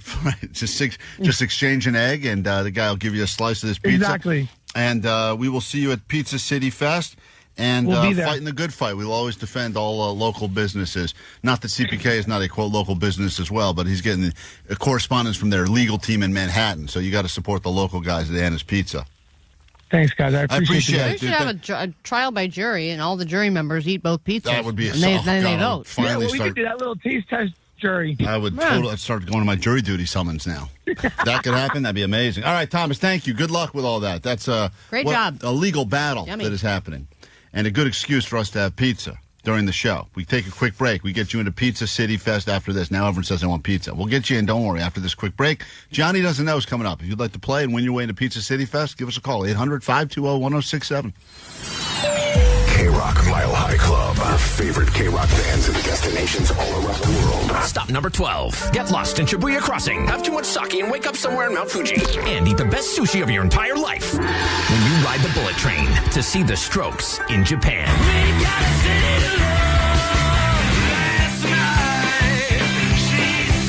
Listen to 9, noon, 3, and 6 and score tickets to see the Strokes at Just Like Heaven. August 22nd at the Rose Bowl with LCD Sound System, Dayglow, Chromeo, Feist, Matt and Kim, and more.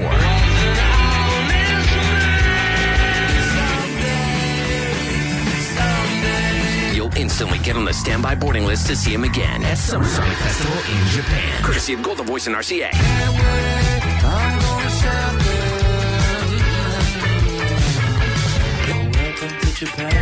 Hi, my name is Julian. We're 2/5 of the Strokes.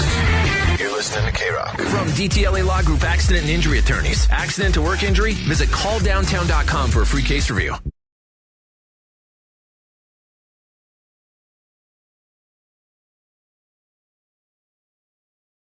wanted to prove that this is an educational show. Postmaster Johnny's entered the studio. We've got tickets for you to go to Pizza City Fest Los Angeles, happening pretty much all next weekend, LA Live. It's Coachella for pizza. That's what I call it. All the best pizza places from Southern California will be there, and it's going to be happening on Saturday and Sunday at LA Live, right across from Crypto.com. If you want tickets or information, LALive.com/Pizza City Fest. But don't worry about that if you win some tickets from us right now with a little round of Johnny Doesn't Know. Johnny doesn't know. And I was like, okay. Oh, Johnny doesn't know. I didn't know Vegas was like in Nevada for like a while. Johnny doesn't know. Johnny doesn't know. Gelato sounds like Jello. Johnny doesn't know. It like goes wiggles. You don't need to know the answers. You just need to predict. Will Johnny know the answers? And yes or no is all you need to tell us. If Johnny is right or wrong, doesn't really matter as long as you predict correctly. And Johnny is here. He's off to Coachella after the show today, where 1,000 men will attempt to put their fingers in his belly button. Well, he's already dressed like Bieber. He's got it down. They're saying Johnny's going to be the Bonnie Blue of Coachella. So that's very exciting for you, Johnny. How you feeling today?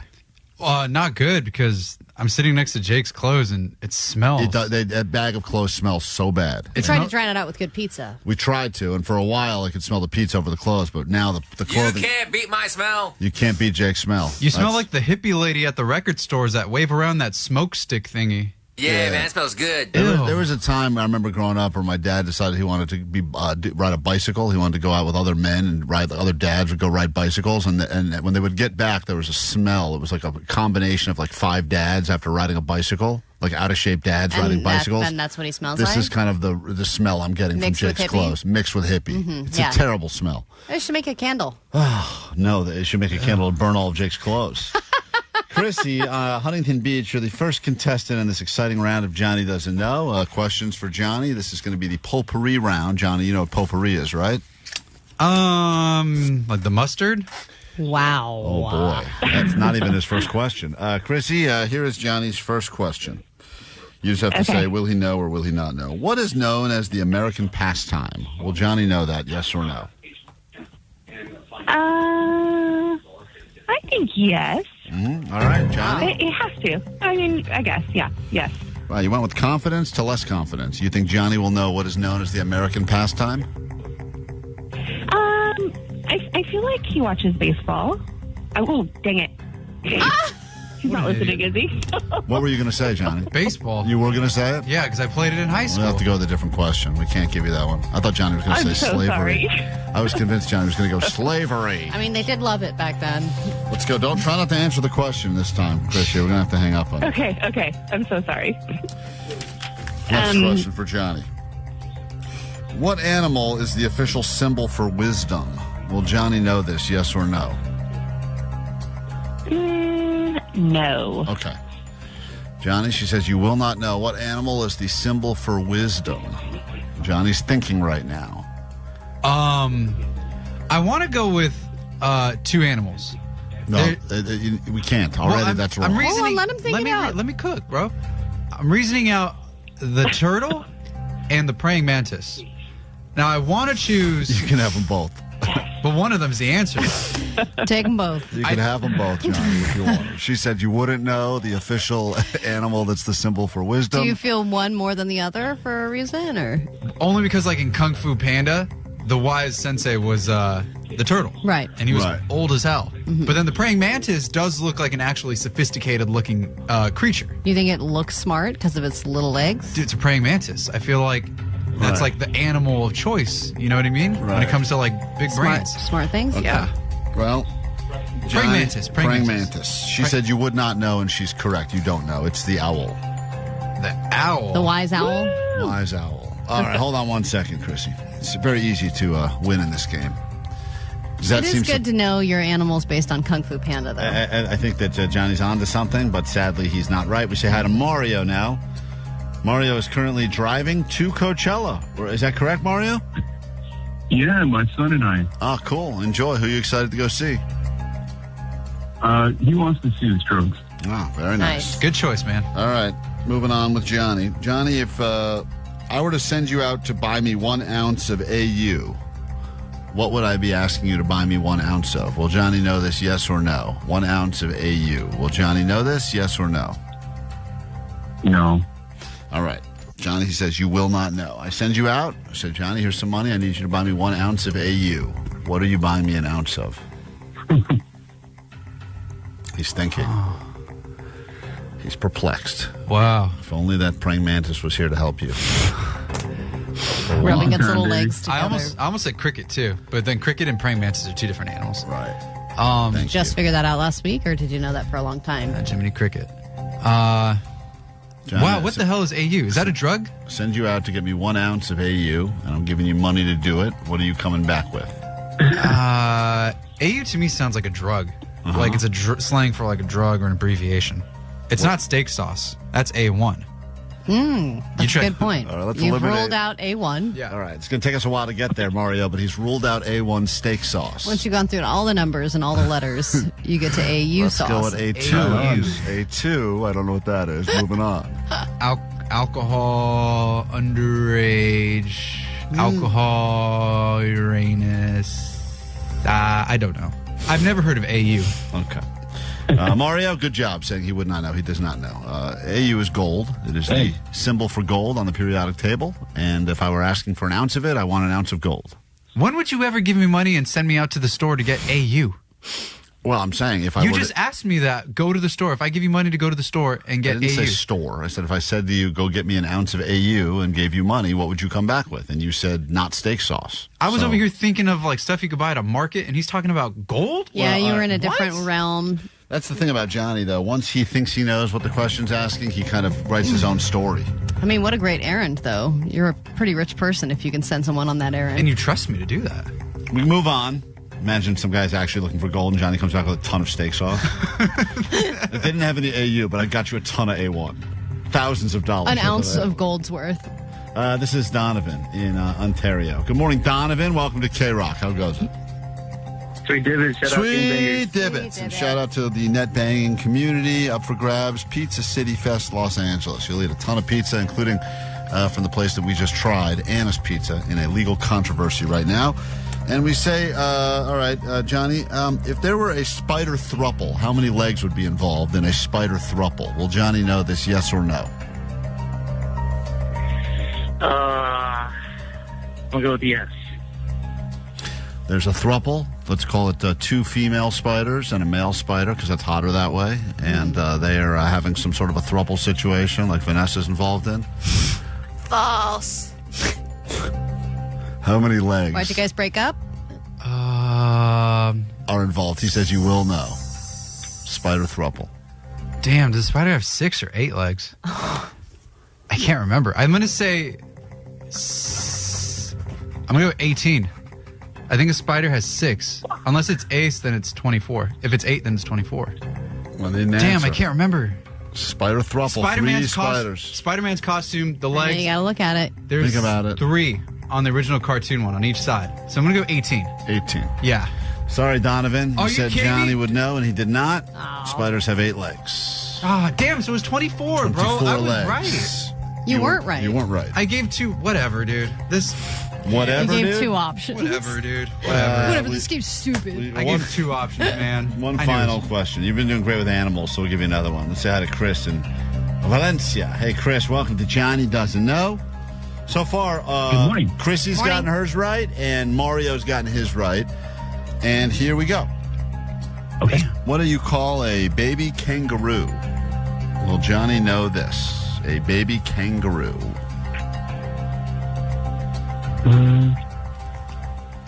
I'll say no. Okay. Only because of his previous answers. Yeah, That's a great- that does change your Great outlook reason for to sure. say no because of all of his previous answers. Johnny, what do you call a baby kangaroo? This dude should have said yes, because a baby kangaroo is called a joey. Wow, you didn't know how many legs spiders have, but you know what a baby I kangaroo gave you is? 2 options for the spider Unbelievable. legs. 6 or 8. There should only be one option. It's 8. The costume says 6. Johnny is the new official mascot for wisdom. Clearly, based on that round of Johnny Doesn't Know. Allie, who's going to Pizza City Fest? Is it Chrissy? Is it Mario? Congratulations, Chrissy. You're going to Pizza Fest. Stop eating now. Start Oh my God, this is my 3rd year in a row. All right, well, we'll Nice. see you there. It's going to be a great time. Pizza City Fest next week in LA Live, K-Rock.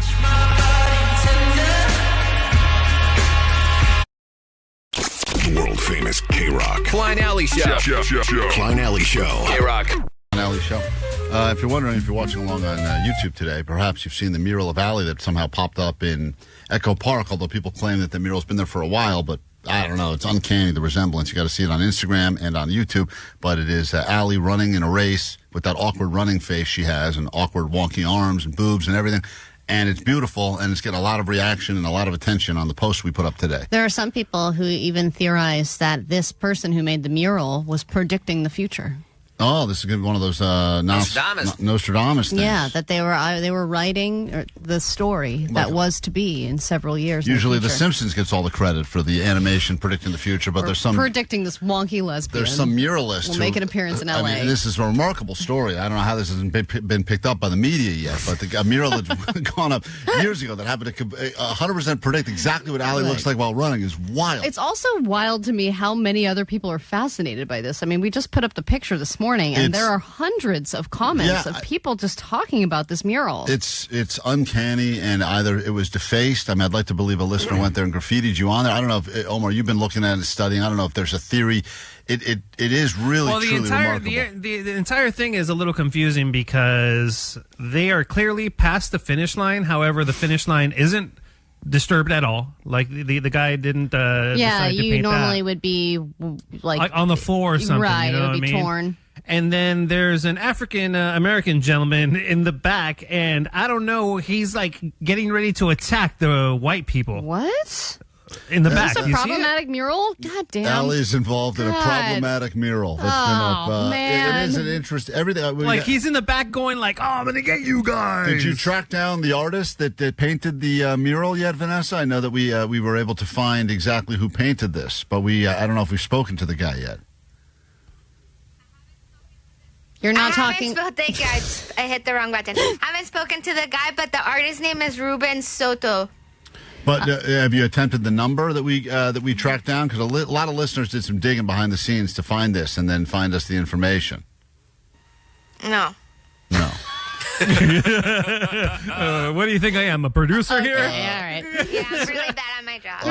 Stop. Okay. Somebody said that they walk by this mural and they say they laugh every year when I pass it during the LA Marathon because all the athletes look ridiculous in the mural. Yeah, it's a very hilarious mural. The fact that Allie's on it is truly incredible.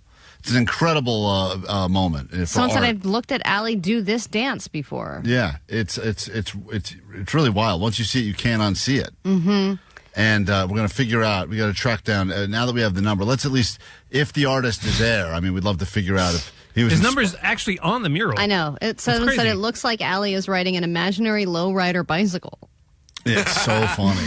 And a listener just happened to send this to us and said, I don't know if you guys are aware, but apparently Allie's involved in a mural that's in Echo Park. And now more and more people have stopped by, sent us pictures. Someone drove out of their way today just to see this, guys. It was a 40-mile detour, but I did it to see the mural with my own eyes. Lorenz on Instagram said, even the legs look hairy. Yeah, you got every bit of you, like spot on. It's truly unbelievable. Yeah. So if you need a reason to go check out the Instagram. She's looking really close. Her wife's cheating on her in the back. Klein Alley Show. You can go to Klein Alley Show and check it out. It is worth seeing, and this artist... Someone's upset this didn't come with a trigger warning. There should have been a trigger warning with the mural. Warning, sensitive content. I wonder is it kind of retro? Like what they're wearing is like from the 70s or something? I think it's just Allie's like... It doesn't make sense. Bad fashion sense. Well, if the story of the mural is it was something about it had to do with the 80s, 1984. Oh, 80s. But it was called... someone sent some information about it, but regardless, if... someone had suggested I'm a tagger and I would be happy to paint all of the rest of you around Allie, but I don't want to deface this guy's work. I think you should actually paint my other race photos behind it. It'd be funny if Allie is paint over the black guy and have Allie racing herself. Have Allie. Which one of my weird photos will win? Right, it's Allie just racing all of the other versions of herself. So there you have it. It's, what a remarkable discovery today in the streets of Southern California. It also says on our Instagram, Allie Johnson was invited to be a collaborator, but has not accepted yet. Yeah, you don't want to be a part of this? I won't be accepting. All right, well, there you have it. It's in the streets of L.A. We couldn't have scripted it, but, man, it's a beautiful thing. We come back. We got news to get to, A.D.D news, a brand new hour of the show, and much more happening after this. Attention listeners, this is your captain speaking. We realize you have a choice between Klein Alley Show and complete silence, and we'd like to acknowledge that you chose us over your own troubling dark thoughts. That is all. Enjoy the pretzels. KROQ. Grab your Adderall. It's time for A.D.D. News. Today's news headlines are brought to you by the letter B for bankruptcy. We already know a lot of companies are downsizing. 7-Eleven is closing hundreds of stores this year. Disney has laid off 1,000 people. So everyone's downsizing, yes. But QVC and the Home Shopping Network are the newest ones to file for bankruptcy, which is ironic because more people are home shopping than ever before. They're just not using QVC and Home Shopping Network to do it. Is that still on the TV, by the way? Yeah, there was once a 24/7 live TV feed for each channel telling you to buy everything from diamond bracelets to deviled egg storage containers. Guys, I know this is going to sound crazy. I love watching that.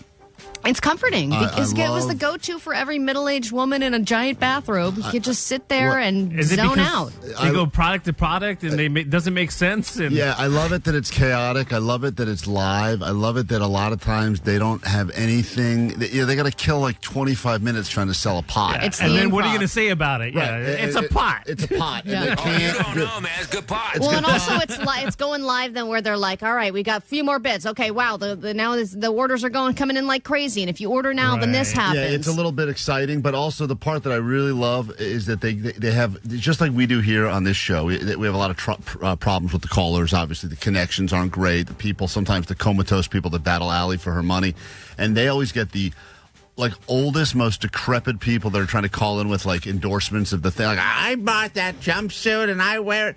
And then they try to do, they try to go live, they banter, and the people are terrible at it. And I find it so fun to watch. I use the containers for everything. And then the host is like, Charlie bought these last year. Hey, Charlie, what do you put in your containers? And she goes, what? And what do you put in your containers?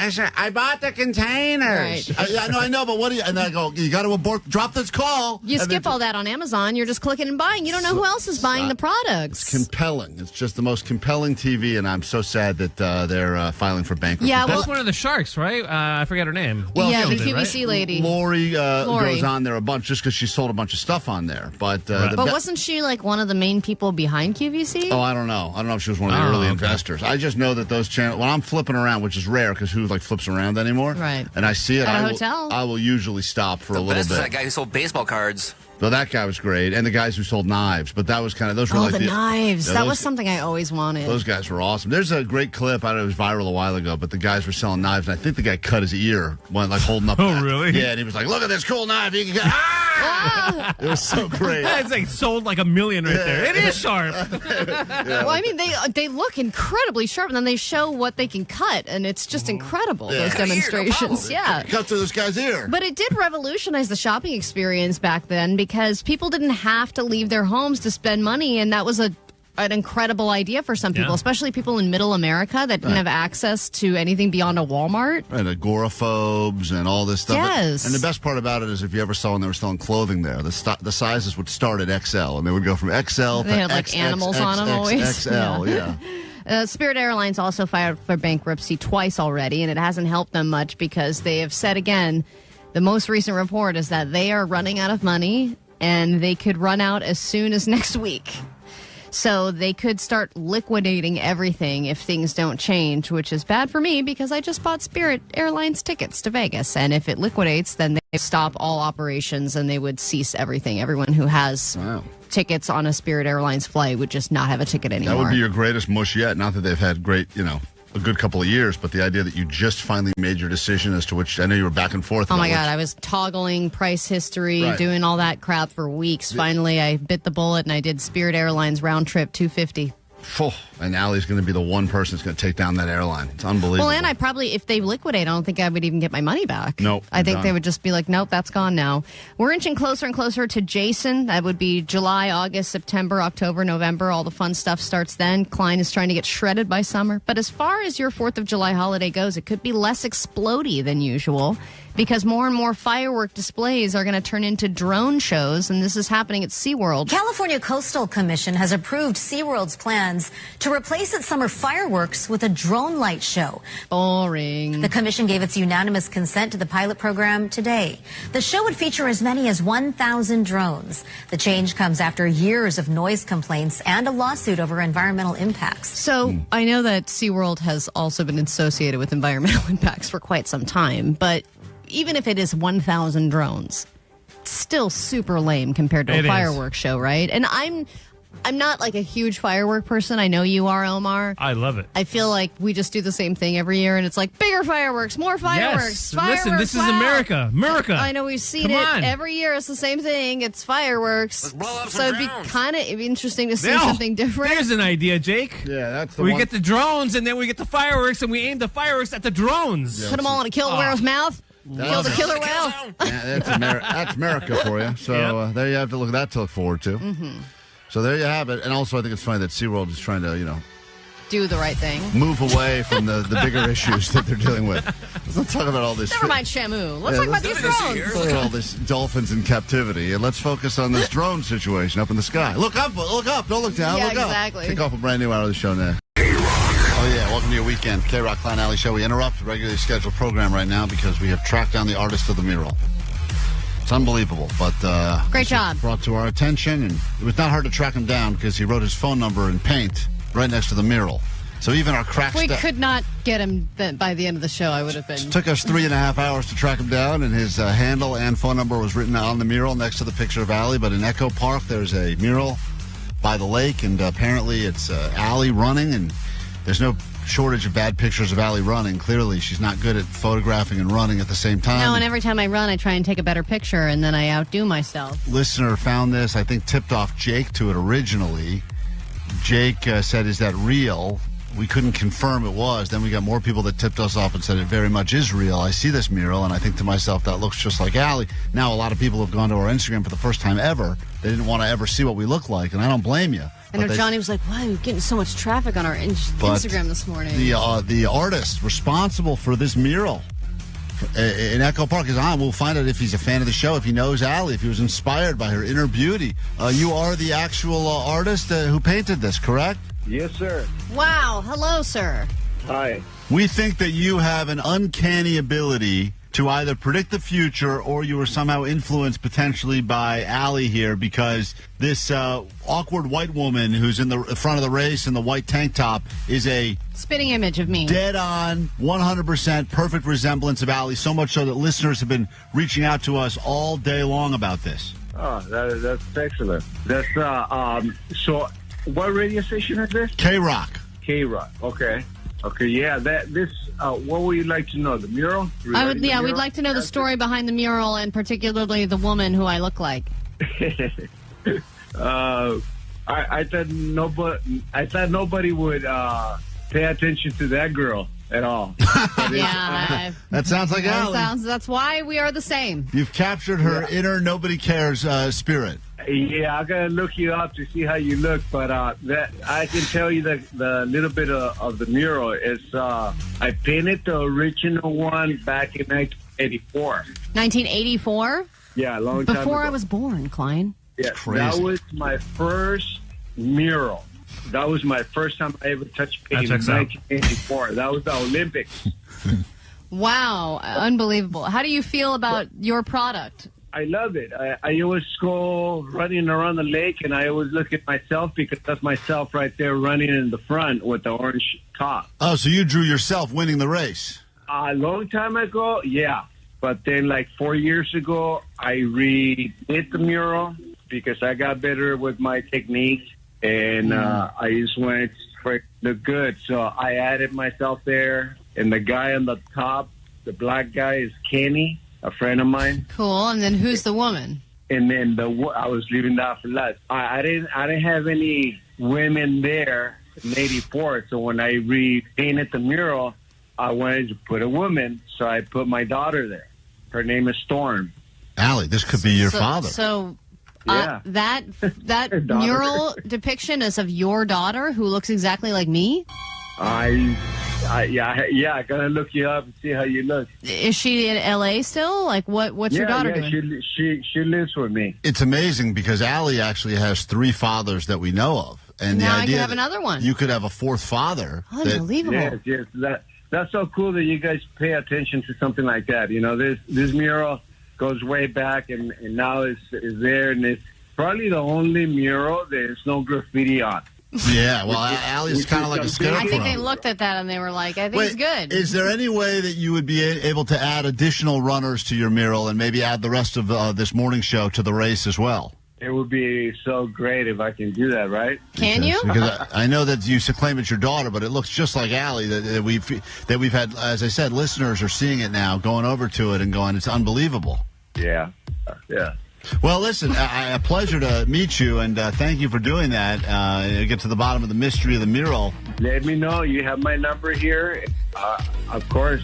But if we found a private wall, like a wall of a business, and they allowed us to use their wall, you could paint a mural of us on it? Yeah. Wow. One mystery solved, another mystery still not solved. People that are looking at the YouTube today are asking who the mystery man is sitting in the nerd hole with Jake the Nerd. And Jake had a friend that I guess is living with him in the Jake Shack for a few nights on his cot, on a pull-out cot or a fold-out cot or something. A military cot. And Jake was explaining to us yesterday that his friend was flying in, and Jake said, I will not pick you up at the airport, but if you take a shuttle to some other location, I will pick you up at that other location. Yeah, it's nice. What other location? But I think it's a drop-off spot in Van Nuys. He had to take a shuttle to Van Nuys from LAX? Yeah.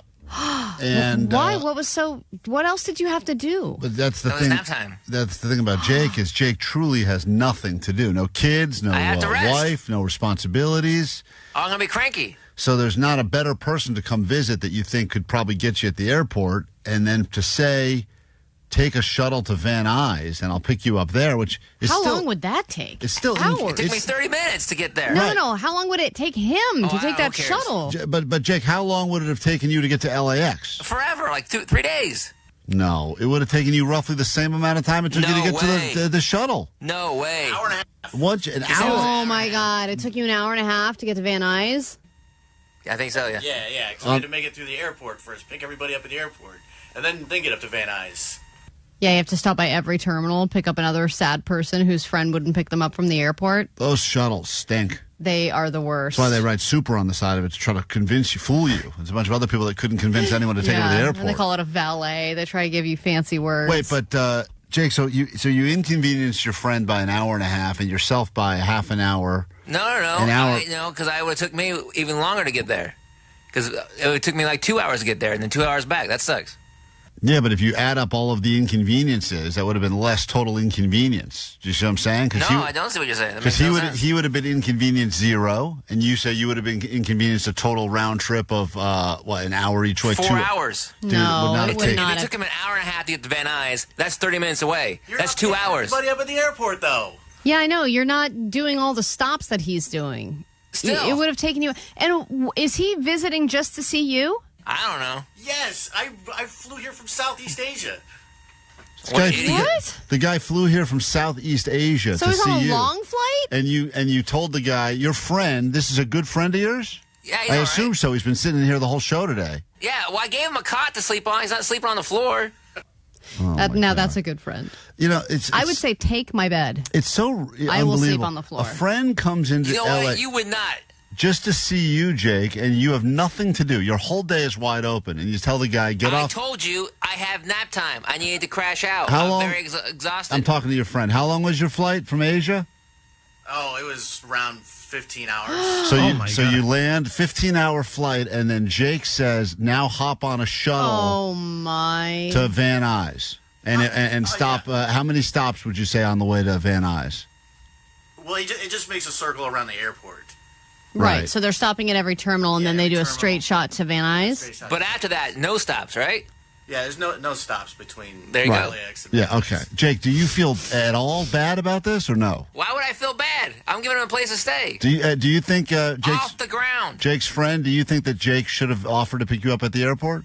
Absolutely. Yeah, I mean, it I don't just think seems so. I crazy. disagree. Yeah, that I know you seems guys really give me a hard time because you think I go to the airport too much. And obviously, I like the LAX, the I in think and out for there. for partners, it's different. Than friends? Yeah. Yeah, you should totally go get your partner. No, this is a person who is visiting you from across the world. And his fault. He's not from there. And you have to He think lives in about Kansas. how long he spent to get to airport number 1. That was his when choice. his day started was 24 hours ago. And this is the only reason you're here to see Jake. You don't have any other business here at all? No other business except for getting some In-N-Out, and I've been here almost 24 hours and no In-N-Out yet. Right. Yeah, the lines are too long. Yeah, because it would inconvenience Jake again. Oh, so Jake's like, let's get Carl's Jr.? We could have. There was no line at Carl's Jr. He suggested This guy comes all the way. I mean, this is remarkable. So you said the one thing I want to do since I've traveled 15 hours is to get In-N-Out Burger, and you drove by and said the line's too long. It's not happening. He agreed. Three of them. You Yes, drove and by he said, you no, we drove don't have by to do this 'cause three. The line was crazy. It And was he's probably insane. starving. Yeah, It was like your first meal out of prison. Hey, have you been in Jake's fridge yet? Apparently, he has beans, water, and mustard in there. Yeah, that's about right, yeah. You didn't think to grab a couple of things since you have company for the next few days? There's a Del Taco bean burrito in there. You could have had that. You know, it's funny because you could have gone to the Verde sauce, good stuff. LAX, picked him up, and gone right next door to the greatest In-N-Out on the planet, the one next to LAX, and watched the planes I land. could not have done that. I was asleep. You could have. You just didn't want to. I needed to sleep. Very important. Imagine that. I would be so upset. It really is remarkable. Do you regret? I am giving him a place to stay. I picked him up in Van Nuys. That took a half hour to get out there. Do you regret coming here? I could have spent a few more days in Thailand. Oh, man. That would have been great. And it would have been cheap. It's like $6 for a massage there. There's no bucks at the Jake Shack. He's Someone getting says, a deal. How Jake has friends is beyond me. This is wild. Even listening to this is making me so angry. Jake is such an F&D bag. Well, and then now explain his sleeping situation. So he's sleeping on a military cot in your kitchen living room? Yes. And then you have to step over him in order to get anywhere? Yeah, step over him, then we had to move the cot the other way to get out the front door because it blocked the door.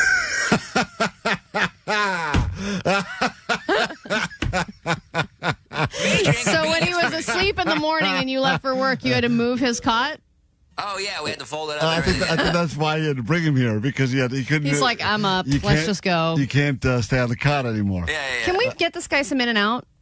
Yeah. For the love of God? Yeah, we really should. I feel bad. How long are you here for? I'm here till Sunday. It's not going to work for us. But it's really good that you came. All right. Well, if you leave now, you can get on that shuttle and get back to LAX before your flight on Sunday. All right. We got to take a break. That's what it's like to be Jake's friend. Unbelievable. Wow. That's good times. This guy says, I defend Jake 99% of the time, but this is inexcusable. Yeah. And I totally agree that I would sometimes, and even me being cheap, I would even pay for somebody's Uber rather than pick them up from the airport. But I this agree. is Eric, you're on K-Rock. Hi. Hey, good morning, guys. I'm sorry to call about this topic, but Jake, you suck, bro. All right. Yeah, well, you swallow, bitch. Shut up. Whoa, relax, Jake. The worst thing that could happen is you guys become friends and Jake makes you sleep on his cot. I know. I'll pay for his tram ride. How about that? Bianca. His tram ride. Hi, Bianca. Good morning. Welcome to K-Rock. Hi. Good morning. Stop giving Jake a hard time. The flyaway's the best. It's good time. No, it isn't. The flyaway's the best, said no one ever. All right. K-Rock Mile High Club. Favorite K-Rock bands and destinations all around the world. Stop number 12. Get lost in Shibuya Crossing. Have too much sake and wake up somewhere in Mount Fuji. And eat the best sushi of your entire life. When you ride the bullet train to see the Strokes in Japan.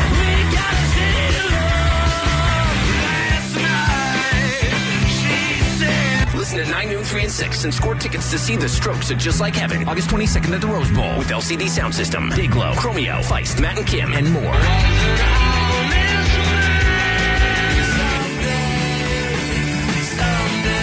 You'll instantly get on the standby boarding list to see him again at Summer Sonic Festival in Japan. Courtesy of Golden Voice and RCA.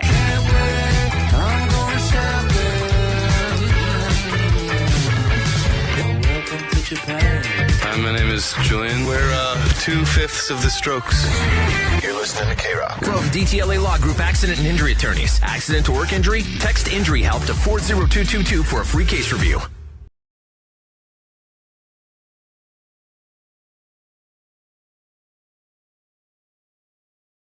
Just when we thought we were having a good time here, the box of shame enters the equation, which means one of us will be forced to defend one of our deepest, darkest, most shameful secrets. We'll reach in there and pull one out in a moment. Claudia first on K-Rock. Good morning at 800-520-1067. What's up? Good morning, Sweet Dibs. Sweet Dibs.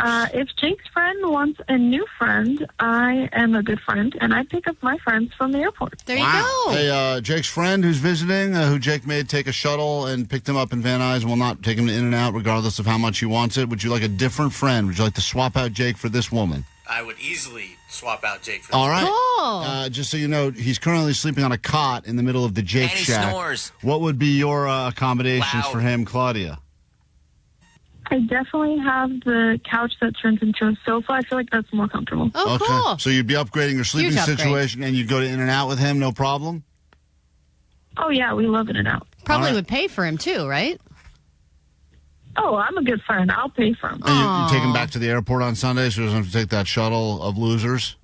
No shuttle. I happily pay. I don't even ask for gas money. Like, when it comes to my friends, I'm there for them. I'm there for him. I'm letting her stay at my place. Omar Sounds like she's really there for her Omar friends. wanted to know if you put out. You don't have to answer, but you can. 100% I put out. Wow. And I swallow. Oh. Hey, Jake's friend, I don't know why you don't make You're this our move friend. immediately, dude. I mean, it seems like it's an upgrade in every possible way. I'm headed for the door right now. All right, great. there he goes. Hold on one second. That's good right there. Someone said next year when we do forced resolutions again, one of the forced resolutions should be being Jake's friend, which sounds terrible. You have to drive all the way across town every day. All right, well, let's go ahead and take the bullet off of Jake. Kyle, I mean, I wish I could take these calls all day, but sadly we have the box of shame to get to. This show is very important, and we have a lot of important things to get to. But go ahead, Kyle, quickly. What's up, Sweet David? Sweet Dibs, what's up? So, Jake is a bad friend for a multitude of reasons. One of the primary ones is that it's 420 weekend, and he denied the man In-N-Out, which might be the greatest munchy meal there's ever been. Yeah, I know. I mean, the list is long, and we can't spend time going into it. But anyway, it doesn't matter. We've given this guy a much better situation. So welcome to L.A. Hopefully you get treated nicely by one of our listeners as your new friend. And it's time for the box of shame. Here we go. The box. What's in the box? Of shame. Shame. Shame. Shame. All right. Don't be me, don't be me, don't be me, don't be me. Come on, who will it be? One secret is out. I know I added a couple things recently, so... Yeah, keep adding. There's a lot of secrets in the box of shame. One day we should just do a whole shame show where we just go secret, Shame show. secret by secret by secret. All right. Hey, great. All right. Now, this won't be hard to figure out. This person stole food from their kid's teacher. Oh, damn. Well, that was not me. And it eliminates Johnny, and it eliminates Jake, and it eliminates Vanessa. I don't think I would ever find myself in any kind of situation where I would be able to steal teacher No, food. Omar has stolen food from a dog before, but not a human. All right. Before you guys judge me, understand that I, once again, did not realize what I was doing while I was doing it. Is this the same school where you stole the lunches meant for the homeless? Yeah, the peanut butter and jelly peanut sandwiches. butter and jelly bar was apparently a make sandwich. I thought they had a peanut butter and jelly bar as part of the party. Like you make a peanut butter. What a great bar, by the way. Yeah. Peanut butter and jelly they sandwiches. had giant buckets, so I made a bunch of sandwiches and ate a few of them, and then they announced these are sandwiches for the homeless, and I was the only person that was eating them. Everyone else was making them, wrapping them up, and stacking them for the homeless. This is a little bit different, but also, sadly, a little similar. When I went to that school cleanup day, which is, once again, me volunteering my time on the weekend, they had a snack table, and the snack table was for people that were volunteering. But there was a secondary snack table, which I thought was just more snacks, and apparently that was where people could bring food, snack donations for the teachers' lounge and for the teachers. Oh. And I Were didn't- they labeled? Not well, and I don't read. What did you have to open a package? Yes. Yeah, I opened What? You opened a package or something? a few big boxes of Cliff Bars because the Cliff Bars that I like are the chocolate chip ones a lot, and I didn't have it. They had the snacks that were at the snack table for volunteers were kind of like not Lame. as good. And the ones that people were bringing for the teacher, donate snacks for the teachers, they work hard. They're there a lot. Well, you just stole a Cliff Bar. Who cares? Well, Yeah, but listen, you opened the package. I opened a few different things, Allie. A few different things. Would you make yourself a little spread? You know me, because I don't like the germs, so I don't like to be second into an open No, package. you like a fresh So I pack, like a yeah. fresh pack. So when I was opening, I think the third or fourth thing of snacks, someone started crying? No, one of the other teachers said, I didn't realize you teach here. And I said, I thought they were making a joke. And I said, no, I don't cheat. I'm a parent. And they go, well, these are the snacks for the teacher's lounge. And I said, oh, I thought this was for volunteers. And they said, no, clearly that's the table over there that says snacks for volunteers. In huge letters was written that. Did you tell him you never learned to read? And I said, my teachers never taught me to read good. So I'm eating your snacks. And then I had a bar in my hand, one that I was eating and another one I was holding. Mm-hmm. And what'd you do? I placed it down on the table, and it was a really You placed the half-eaten one on the table? the half-eaten one I finished eating. In front of her? Yeah, as she was telling me, I ate the bar, but the other one I put back down, and she kind of gave me a stink eye. Then she took all of the snacks that were on the teacher table and moved them in where they should have been, into the teacher's Yeah, they should have lounge. concealed them away. I understand if they're right next to each other. Apparently, of all of the volunteers that day, there were north of 200. I was the only one that did that. So it's interesting that you bring this up that you were forced to bring it up, because earlier this week you were lambasting me for taking a lunch from a different table that apparently I was not supposed to take from. That's right. Even though I was given the blessing of the other people who worked there. Right. So how does it feel now, bitch? It sucks. I feel bad about it, and I You feel cannot, bad about I being cannot mean be, to me? I cannot be trusted around. Well, ours was a pretty clear situation, but It was not. It was a table of lunch and another table of lunch. So yeah, in theory, the secret sounds worse than it is. Did I steal food from a teacher or multiple teachers? I don't know Yes, if it was I did. stealing. It was ignorance. You didn't know. I didn't know. It's like you stole furniture from your neighbor. You didn't know that belonged to your neighbor. Well, you did, but you thought it was free. Well, when you leave furniture on the side of the road for an extended amount of time, at some point you just assume that's international water. And they were moving. It's a take a penny, leave a penny situation with furniture. Take a desk, leave a desk. Yeah, that's what who doesn't think that? It's a take a desk. But hey, there you have it. So out of the box. Just got that protein from the Cliff Bar. Well, there you go. One more secret out of the box. We got more show to get to, and we'll do some takeaways. Then the anthem of all things weekend fun and festivities, plus one more ticket for you to join us at the Bleachers show coming up. World famous K-Rock. Klein Alley Show. Klein Alley Show. K-Rock. As we say good morning to Sunny in Sherman Oaks. Hello, Sunny. Oh my goodness, I'm here. You are here at the right time, at the right place, on the right phone line, and we'll see you at Bleachers. Yay! I hope this doesn't hurt my my entry to Bleachers, but driving to LAX absolutely sucks. So I kind of feel for Jake a little Listen, bit. and I'm not denying driving to the airport sucks. We all agree with it. We understand. But if a friend is taking a 15-hour flight just to see you, do you feel a slight obligation to pick them up, or at least not force them to go on the shuttle? That's the question. But anyway, regardless, Sonny, you're you're the winner, and Jake does not compromise. He's got no flexibility at all for anyone. I'm letting him stay at my shack. It's very generous. Said that a lot. Very generous of you to let him sleep in your kitchen / living room / bedroom. That's a major inconvenience. I mean, For he him. is right about that. Let's get into what are you doing for self-pleasure, Jake, while he's in town? Nothing. Yeah, you better not be doing anything. So you're not going to self-pleasure for the whole weekend? No. You're going to be able to do that with Stain? Yes. He helps. How about He helps? What does that mean? I know, he's a great friend. Are you going to be able to withstand?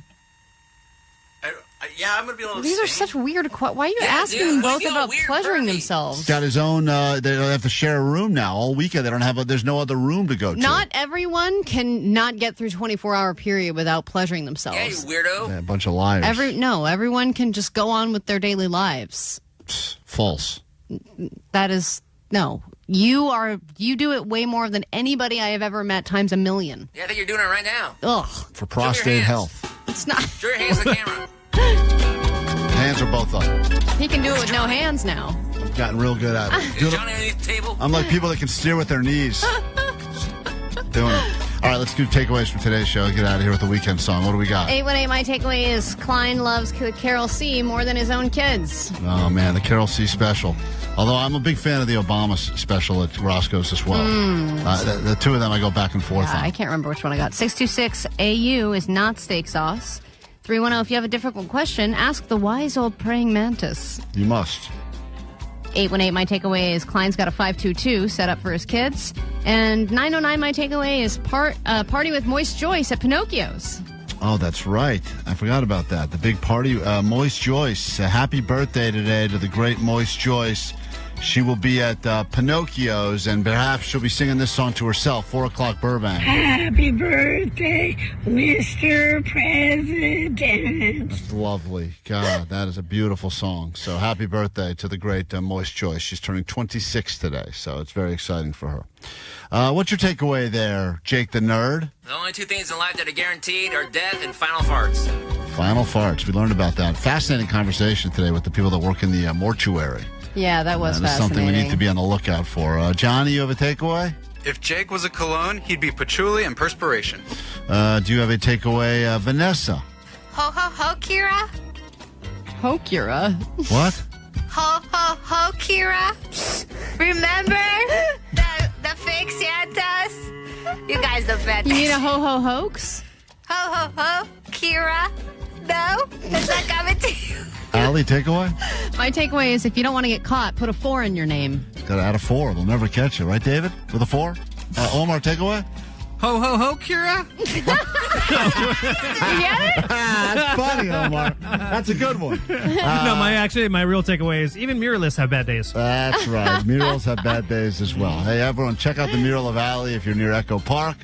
And have a great weekend. We'll see you on Monday at 420 Extravaganza in your future. And the gummy roulette. It's where all of us will take mystery gummies to start the show. And we will see what direction we end up in. We don't know. It'll be a real mystery. Oh, what's Allie wearing to Coachella? Choose your own adventure. She's got a You'll bunch of your see. clothes here. It'll be follow along on the socials for all of the things Allie will be doing at Coachella. Yeah, and if you're at Coachella, come say hi, please. It's the 2 crew. And will Johnny be able to get 1,000 men's fingers in his belly button over the course of the weekend? We'll Lot of find out unknowns. all that next week. Here's your weekend song, the official anthem, windows down, volume up. Here we go. Cancer schmancer. Woohoo. I'm going to be eggless. That's a big bird, man. It's not about that Monday, Tuesday. No one cares about Wednesday. Thursday. Forget that noise. Honk, honk. Are you ready for the weekend? Are you ready for the rear end? Honk, honk. Are you ready for the weekend? Are you ready for the rear end? Monday, Tuesday, Wednesday, trash. Thursday, Friday, forget about that. Friday, Saturday, Sunday, sleeping in, eating brunch. Go be gay over there. Go be gay over there. Hey, want to have sex with my wife? I am an asshole. Honk, honk. I got gas. Hit the beach or hit the mall. Go out with friends, do nothing at all. Sleep in, watch movies, read books. Anything goes, just take a look. Are you ready for the weekend? Yeah. Are you ready for the rear end? No. Are you ready for the weekend? Yeah. Are you ready for the rear end? No. For the weekend? Yeah. Are you ready for the rear end? No. Are you ready for the weekend? Yeah. Are you ready for the rear end? No. Are you ready for the weekend? Yeah. Are you ready for the rear end? No. Fat how? Fat how? Happy birthday, Mr. President. 106.7 FM. Klein Alley Show. Mornings. KROQ. World famous K-Rock.